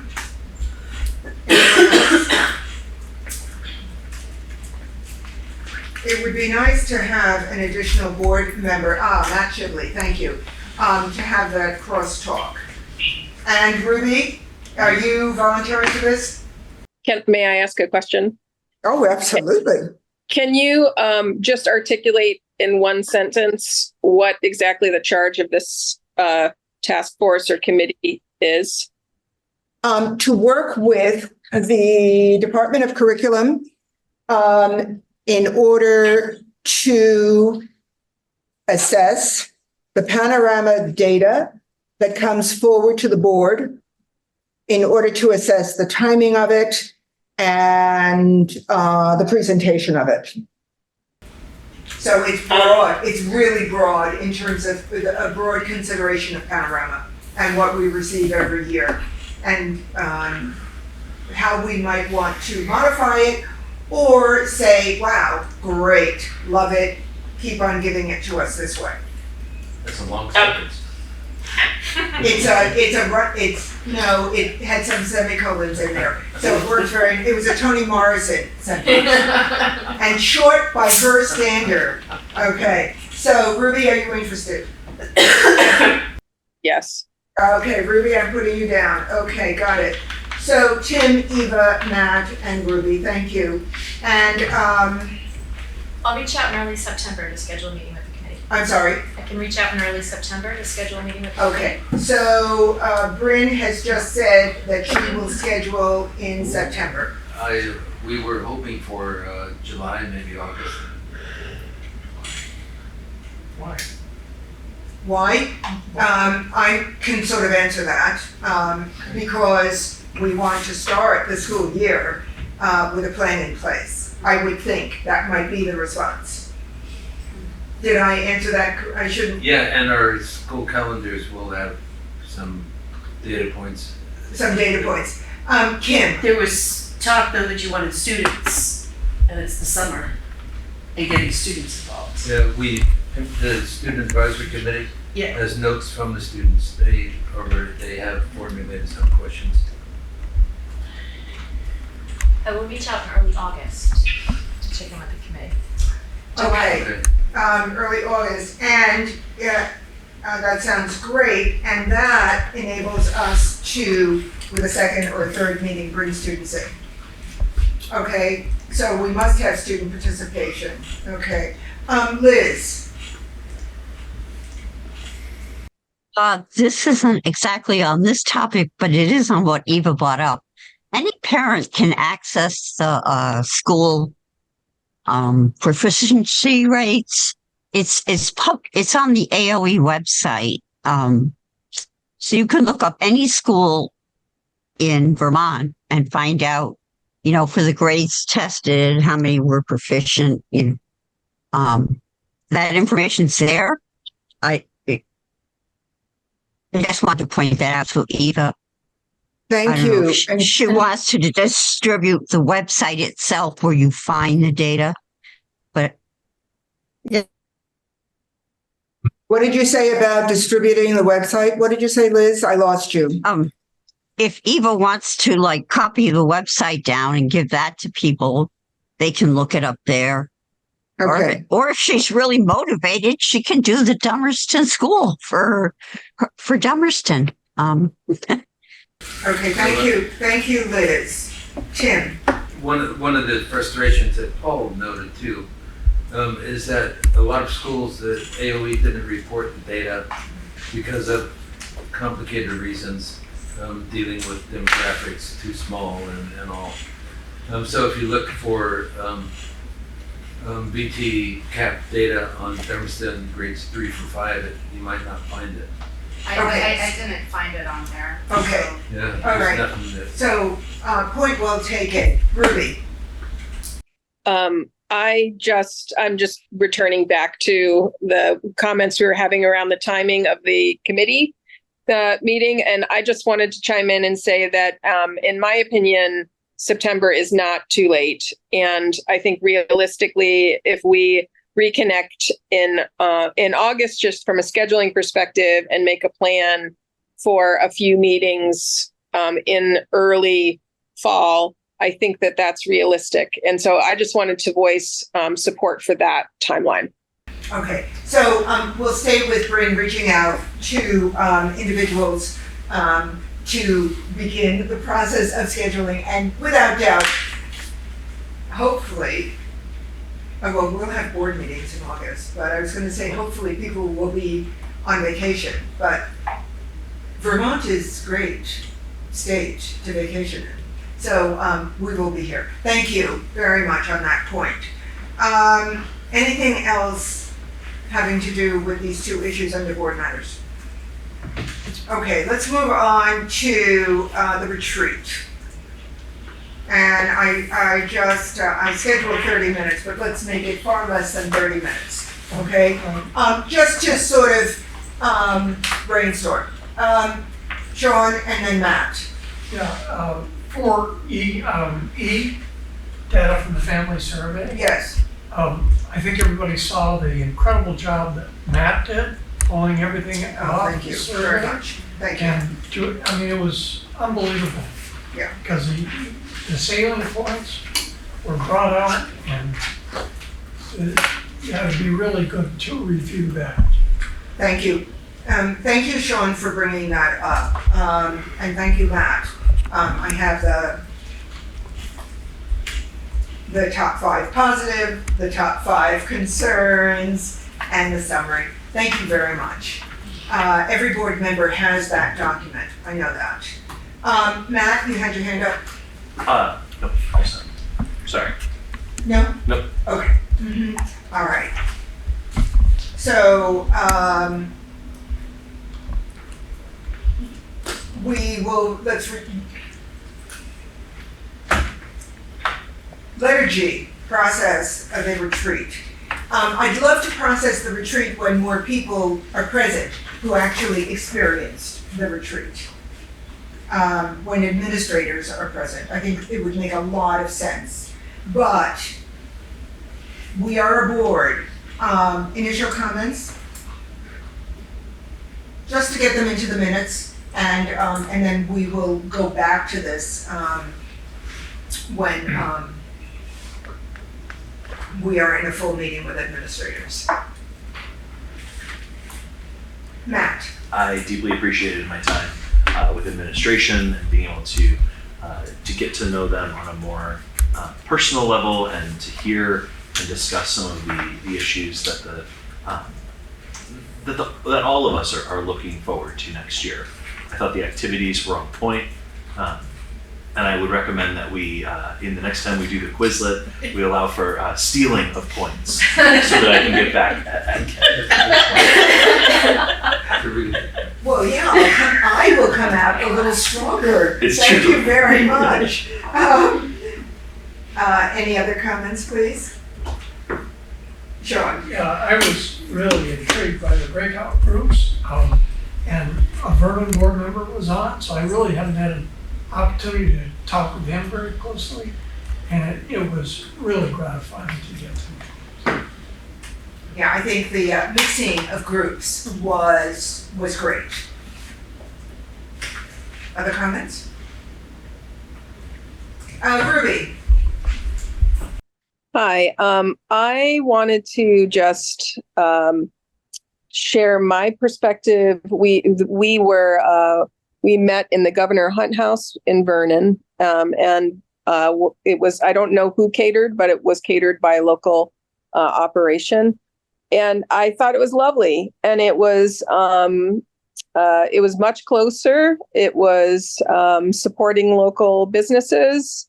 And I appreciated driving by and kind of seeing the Vernon Elementary School with new eyes, because I don't go into Vernon much, and so that was nice. We drove right by there, and so I think the conversation that we raised as a board and the administration heard us in terms of finding a local venue. I appreciate it, and I think, in my opinion, it was very successful. I know Mark isn't here to hear that exactly, but I hope that he gets that message. I agree. I think it worked well, and I would love to try other local venues in the area. There are numerous venues. So, local business, yes, worked very nicely. Kim? Yes, I thought it was really well. I felt that everybody participated honestly and openly, which was, a great thing to have happen.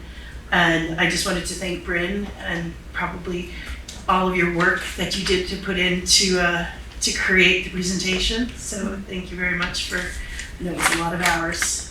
It was a big team effort. It was not just me. Yeah, it was really good. Thank you very much. And I thought working with Governance Corps was interesting. I would have loved more time to process and pull things apart in that text, and not just the chapter that I was assigned to. There was a limitation of time. So I know that I had spoken to Elaine Pickney saying, well, I disagreed with something that was presented in chapter, 52. And that had to be shut down because there was no time to do that. So a little more cross talk would have been good. I am very appreciative of the shared reading that we had and the work that we did on the reading, nevertheless. And I'm looking forward to the next text. And as I said, at some point, get those suggestions coming my way. And it does not have to be as precisely directed as the governance core is to our work, because there's so many issues about human behavior and interaction that is part of our work, and that really opens up the world to us in terms of possible texts. Tim? Yeah, I thought Bryn and Whitney did such a great job in your facilitation. The assessment piece, that was just one of my favorite parts. That was what I've been looking forward to for so many years, knowing how classes are assessed. That was good. One of the most important parts of the retreat that I look forward to very much more continued discussion is this, the goals. We have a lot to discuss about that, so it was a good start to the collaboration between the board and the administration and the community and students to get involved in setting the goals. One thing I've been kicking around, there's so much to talk about goals, but 3-year plan. This is not just from this book, but we have a 3-year plan for capital investments, one out of a 3-year plan for academic performance. There's something to think about. And the discussion of this book, it's certainly not over. I'll be referring to it. My wife is very sick of me quoting from this book, but that's why I'll bring the quotes to the board. But one thing that I should Thank you, note- Tim. I just wanted to say thank you very much and acknowledge that point. Chapter 8 talks about the importance of recording agreements made at the retreat. So it's just not a flash in the pan and everything is forgotten. And that's why I'm looking forward to the notes that you and Whitney were taking. So I think that continuing this really makes sense when administrators are present.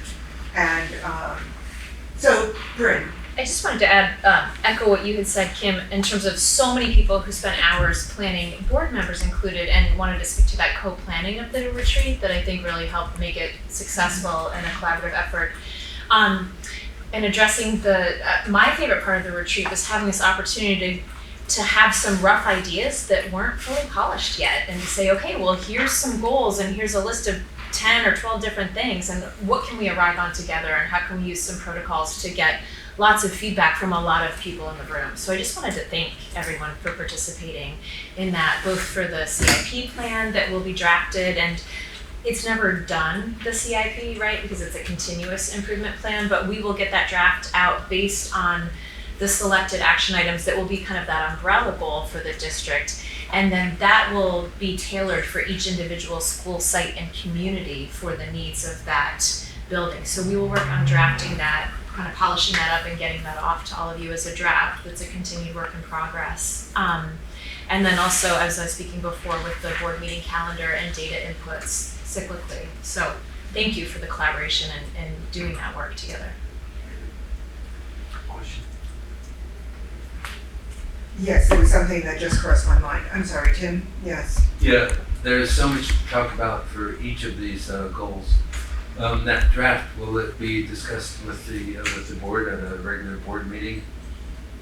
I guess that's, Yeah. I think what I saw on the working draft calendars, that would be the very first board meeting in August or September that would right back up with that.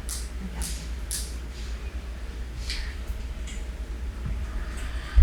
If that works for you all. And I want to remind board members and others to review policy G8, continuous improvement plan. G8, it was just approved by the policy committee. And it ties directly into presentation of goals. because it is a mandate on the board to approve those goals. So G8. Okay, it makes sense to take a look at it. Tim? Just one more note. I know, you know, we need a summer break, but if it's discussed in September, shouldn't it be before the school year starts? So they are off and running to meet those goals for the next academic year? Well, it just, excuse me one second.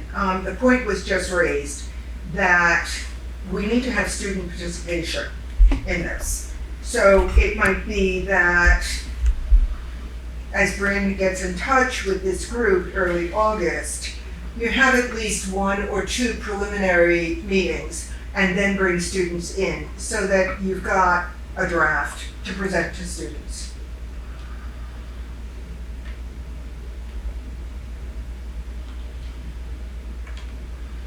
I don't know if that fully addresses the point, but it gets us started on this journey. Yeah. Okay. And I think the way that I saw the work of the board on the 18th is that we presented goals, we presented action items that might align us to those goals.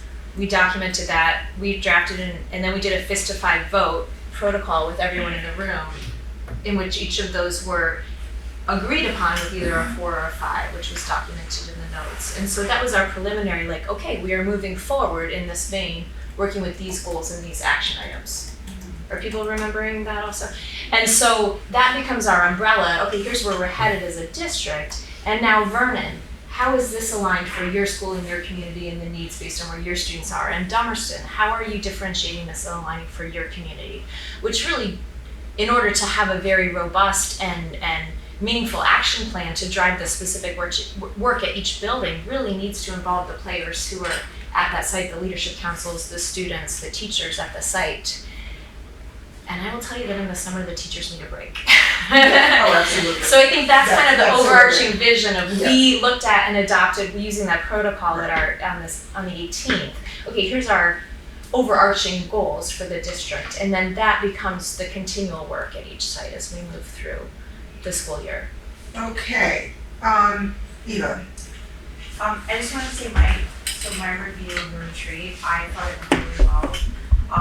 I will tell you, like, this was before you were hired for your position, but there was one time where you showed a graph and you had all the students in circles and you clicked on it and you were able to show what student needed a little bit more help. And I remember just like being kind of like blown away. Like I was like, whoa, what just happened? That was exciting, dude. And you weren't hired. So when you were hired for the position that you're in, the presentation, there was that part where you went over and you talked about students who were starting at one point and then how high they went up and you were able to show it. And I think that part, that visual aspect, that's when I talk about accessibility, is that not everybody, like some people can sit in a room and hear somebody talk with no graphs, no pictures, and they'll be able to understand that. And then some people are just very visually orientated, and that's part of data is the accessibility, right? Getting to people who are more audio, getting people to and I felt like your presentation hit that, and it understood the accessibility and the needs of the entire group, not just one sector, that if you will. So I was really happy with that, and I'm really excited to see what other tricks you have up your sleeve. Sounds good. Well, I'm looking forward to this committee working out the details on the panorama. Ruby, maybe the final point on this, and then we're moving on. Ruby? I have a question I believe for Bryn. Just logistically speaking, as we're talking about receiving a draft and finalizing the goals, I know that there was a point Paul used to kind of like visit all of the leadership councils to kind of lay out I think it wasn't the CIP the last time, like during COVID, it was something different, I know, but like he would actually do a little parade to each of the schools. Is that still the plan? Like, what is the timing of that? We do still do that, yeah, and we'll do that annually. We'll set up leadership council meetings throughout the fall with the curriculum and assessment office to be able to connect directly with each leadership council group at each site. Okay, great, thank you. Thank you very much, thank you. Okay, if I see no more hands on this point, and knowing that this will come up again when admin is present, I want to acknowledge concern, again, that has been expressed. I'm looking at the next item, having to do with extreme weather conditions. I do believe this came up recently. I did. And we are limited to fans in buildings. And as Mark said, the high heat of summer affects summer camps. And those kids, for the most part, are hopefully in water all day long. And then fans are in place. It's something that we can bring up with Frank Rucker regarding a capital plan, but that is asking for quite a lot to have cooling systems throughout an entire building. I know that in these buildings there are sections that are cooler than other sections, so I would certainly hope they're being utilized. I don't think there's any way of further addressing that point. I'm going to move on to the next point, and that is I just added another point to the board business. I'm amending this agenda left and right. So if you don't like it, tell me and I'll just cross it off. The next point on the agenda is a summer schedule and for the board. And considering the pros and so the summer schedule for the board, what I've heard in the past is that the board typically takes off the month of July, but I don't know what typically means, because we are a merged board that's fairly new. So I don't think we have a tradition in place. Pros and cons about meeting in July. Yes, Kim, thank you very much. One of the cons are the admin, they're not available in July. Right. And some of the conversations we would want to have, we need to have them present. Okay, that's great, thank you. Admin are absent. Okay. Anything else? So a pro for me for holding on to this schedule, and it's a very strong one for me, is concern about potential executive sessions. And this is not really hypothetical. I am very concerned about, it's really difficult with a summer schedule doing a doodle.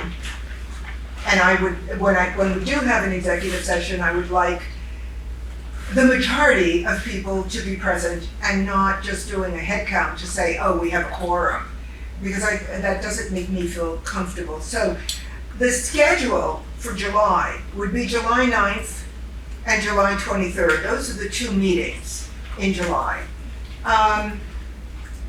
Ruby. I would also reinforce what you've just said, Deborah. I think that it'd be wise for us to, as a board, hold those meeting dates in July and keep them as active times when we expect to be called to meet. And it could be a meeting that is specifically an executive session. And I believe, I think that we had the tradition that I recall in this district, this newly formed district, is that July there is an expectation that administrators will not necessarily be at meetings. And so yeah, I think that's an appropriate expectation. And so if we were to have any meetings, whether they're executive session or otherwise, anticipating that it will be a board-only event.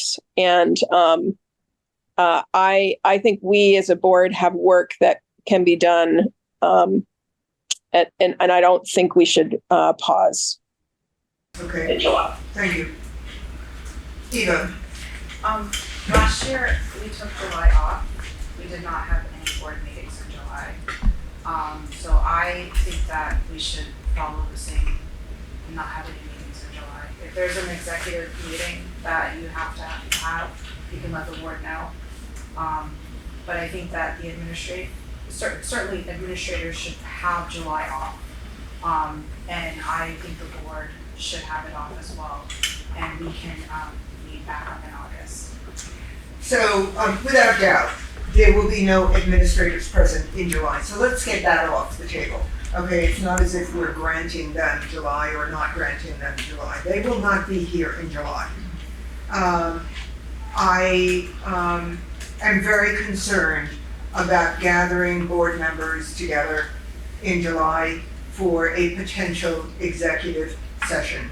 It is so difficult to do. At least these dates are on the books for that possibility. Sean, you had your hand up.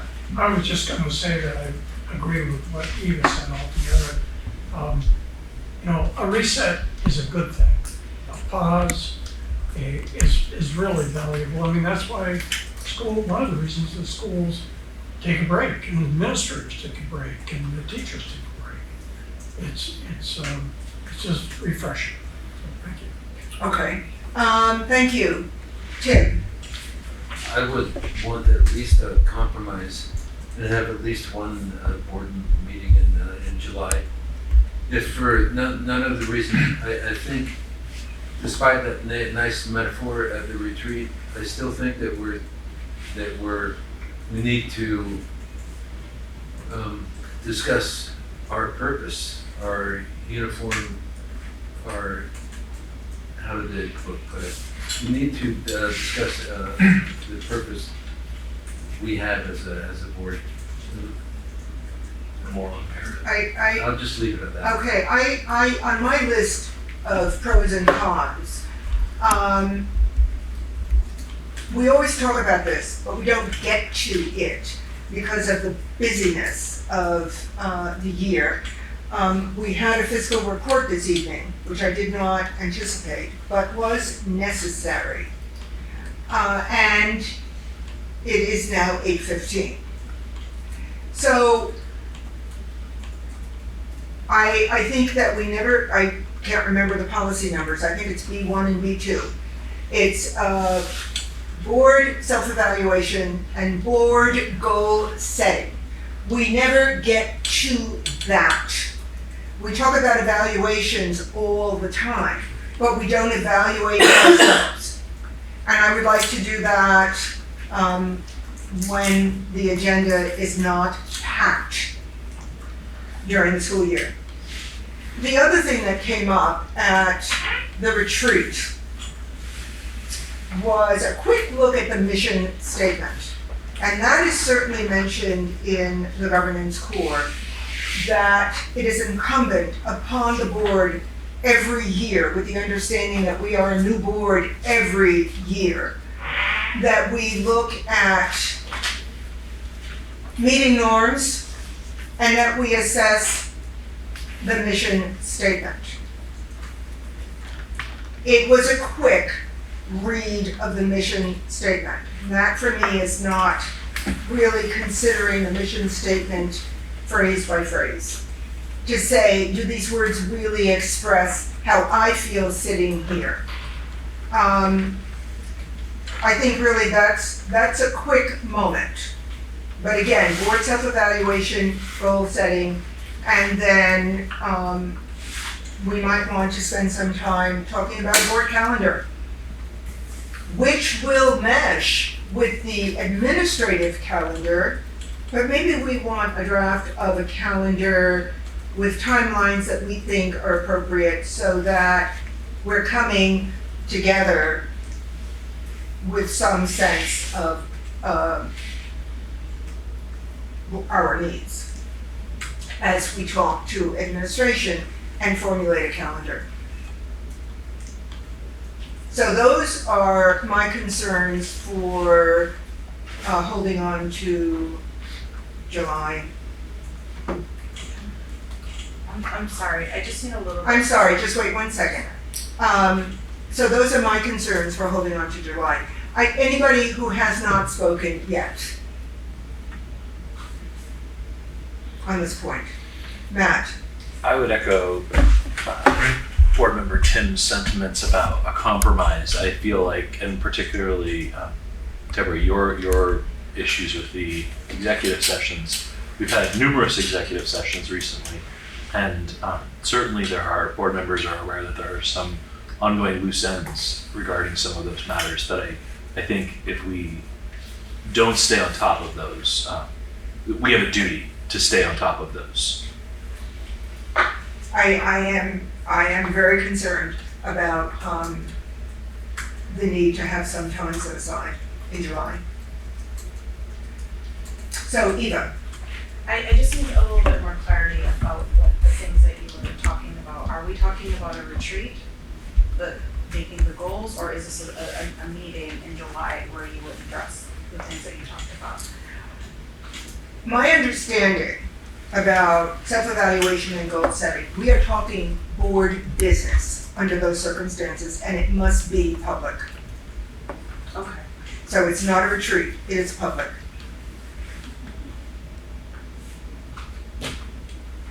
Again, we never get to be one or be two.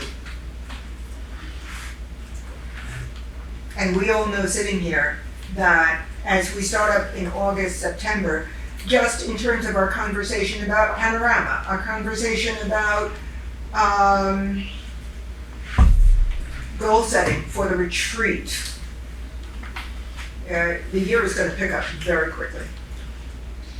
So I wonder, Ruby? I just looked back at our meetings from last July, and it looks like we actually did have one meeting in July, a regular board meeting, and we also had a handful of committee meetings. So those committees continue to move forward. And, you know, and to me, that kind of sounds a little bit like, maybe with the exception of the committees, but it sounds like that compromise that Tim was potentially proposing. It feels like at a minimum that might be the best approach in terms of planning for this next month. Okay.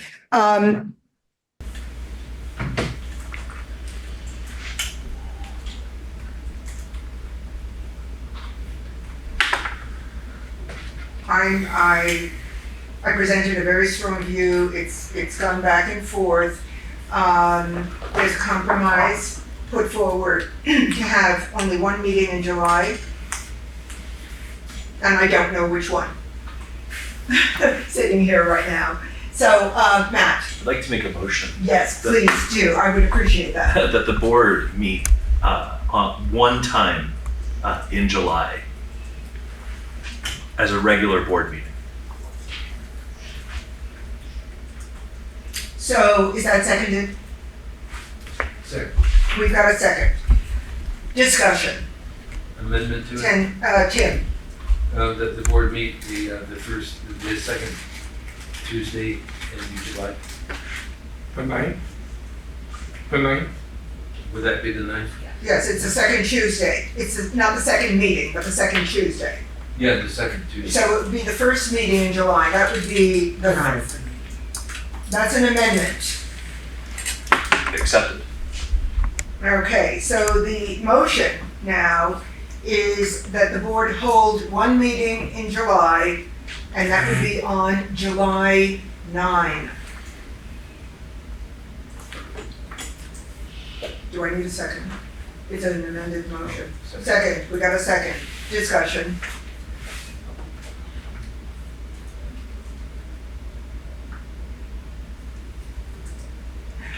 I do have one question, if that's okay. Absolutely. So in August, are we going to be meeting twice with a retreat? I'm sorry, are we going to be meeting when? In August, will we be meeting twice and also having a retreat? I wasn't aware that the discussion of a retreat had come up. Did I miss something? Did it come up before? No, I wasn't sure if we were gonna have a retreat or not in August. That's an interesting question. And it's an open-ended question, right? Okay, that's something for the board to decide. So that would actually, if we were doing that in August, that would be 3 meetings in August. So we've just moved to a compromise on in July, where we'd have only 1 meeting. But in effect, we've now taken that 1 meeting and moved it to August. Okay, so, but it's a retreat, and that is not, we have not decided on a retreat. So let's just get that out there. Okay, I'm just looking at the calendar in August. August, the meetings will be on the 13th and the 27th.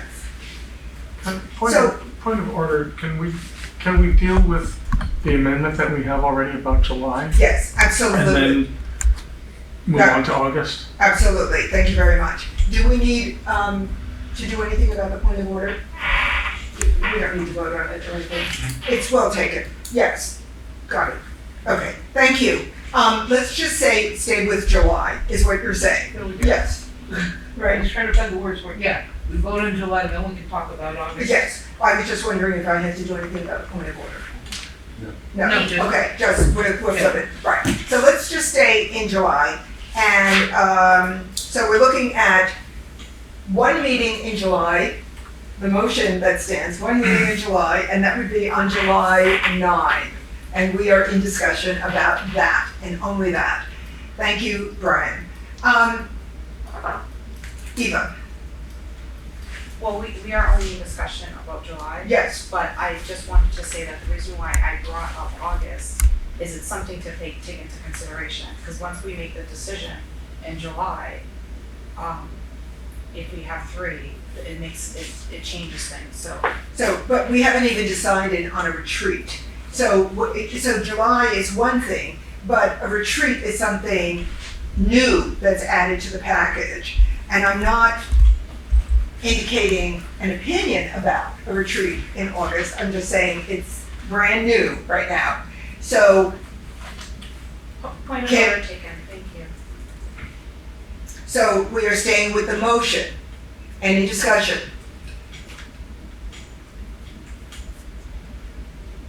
We are looking only at July 9. I am going to put out an alert to Ruben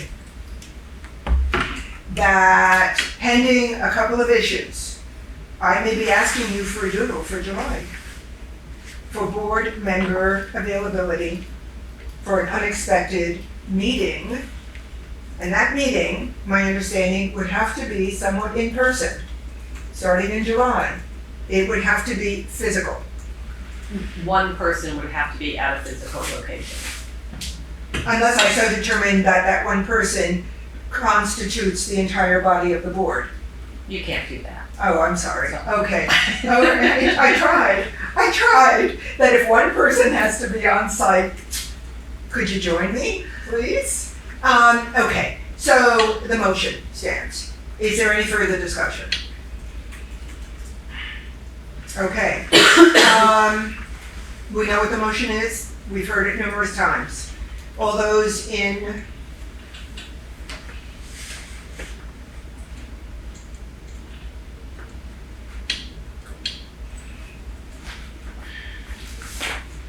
I think we have to do a roll call vote on this one. Okay, and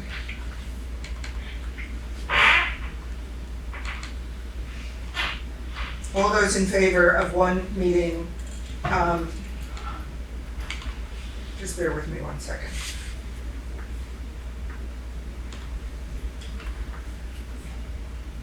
Okay, 179. So I'm doing a roll call vote. Ann? Aye. Tim? Aye. That's 3.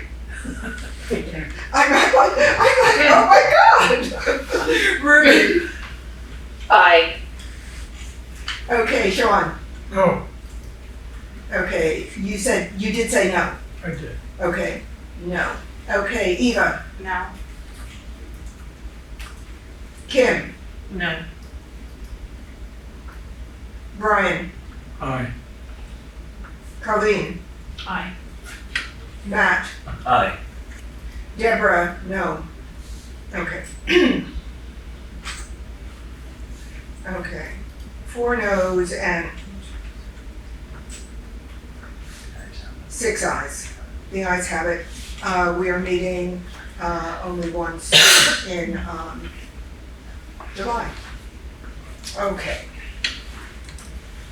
Thank you. So I don't know whether I said this, Ruby, I did say it, reaching out to you for a doodle. Carrie. Okay, I'm reading the law.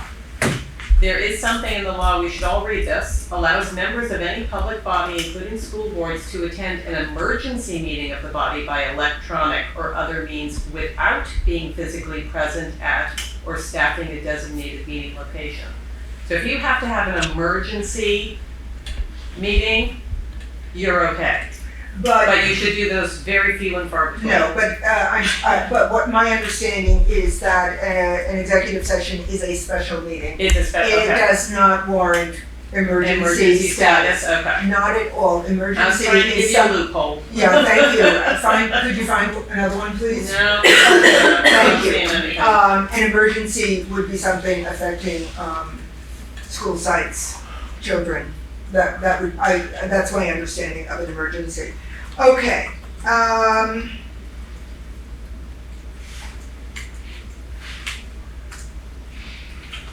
July 9 it is. There is another issue. Brian, do you have a question? Yes. You said something a moment ago about a doodle sending out, I and I'm just wondering, can we just keep the 23rd kind of on the books tentatively if it's needed? And that might be if you need an executive session. Rather than sending out another doodle and that somewhat alters the vote. To keep Okay. I think that may alter the vote a little bit and what we just did. Okay. Yeah, don't do it. If individuals can keep, and this would be totally voluntary, the 23rd as a very tentative, save the date. But it cannot be board business. I mean, it would not be goal setting or, and it may be that we don't get to goal setting in the month of July. We just can't. Just a procedural question about August. At what point in August, I know Mark is not here, but the meetings in August would be the 13th and the 27th. Are administrators present at that time? Well, all of our staff come back on the 26th, so definitely The 27th? the 27th. And I think everyone has different schedules based on what's going on, but typically I think admins try to take July off where they can. We have certain admins on duties for all of our camp. But then in August, generally people are coming back. Coming back, so the 13th is quite a possibility. It's likely people will be back. It definitely, we are back in business full-time in August with both meetings, okay? Both meetings that are on the books, the second and the fourth Tuesday of the month. Okay, there is a final point under board business that I realize has come up. Ruby and I were the designated board members for the assistant principal search that was going on at Academy School. That search has to be resumed. And I'm wondering, Ruby, I think you're still there, are you not? I don't know whether there's a possibility of a meeting on Monday We received an email from Kelly Diaz, Ruby and I, and others who were on the original search committee. But this is a new search committee that's being constituted for that position. And I'm wondering about board representation as per D1, personnel recruitment. So I'm throwing this open for board participation for this assistant principal search. I have a question. Was the person hired and then withdrew, or why is it reopened? Because it was not resolved. Because the search was not resolved. I don't feel comfortable saying any more than that. Okay. Okay, the search is. When would the search begin? It's beginning, I think, immediately, and as I said, I believe there is a meeting on Monday having to do with this search and reconstituting it. And it may even be, I'm not quite sure, it may even be an interview. Ruby, do you want to chime in on this? I do. I just wanted to clarify that the posting that was associated with the search committee was taken down, and a new position was posted for a 1-year term. And so that is currently on. School Spring is up, and the meeting on Monday has been called by Kelly Diaz, and I think it's best not to really comment on the nature of that meeting, but she's called all of the players who were involved the last time. And so I do think that this is a moment that if there were different board members who were interested in participating, this is a moment to kind of raise our hands and say, well, I'd like to participate. I do think that there's a benefit. Deborah and I sat on a committee and spent a considerable amount of time in a day, kind of building some relationship with the team players who are at Academy. So I think there's value to that, but I also think that if there are people who would like to be in the room, that's fair as well. Okay, that's why I'm opening it up. So Tim. I'll say, if needed, I can do it. I'd be willing to do it, unless Deborah and Ruby are going to be on it, and I feel that 3 would be too many. It would be for 2. I think 2 is more than enough. And are you and Ruby coming? We're opening it up. We're opening it up to other board members. Okay. So Tim, are you volunteering to be on this?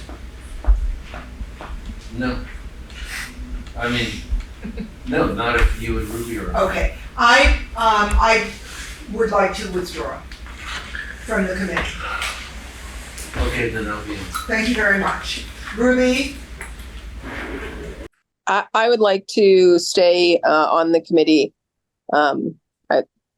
That's my preference. Okay.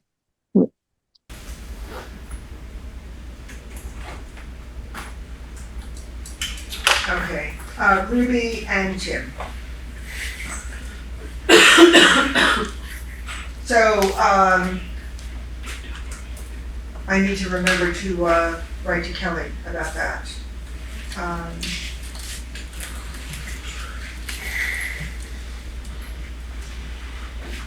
Okay, thank you, Tim. And now we are up to the consent agenda. Is there a motion to approve the consent agenda? Minutes from June 4 and June 19, 2024. So moved. Second. Any discussion?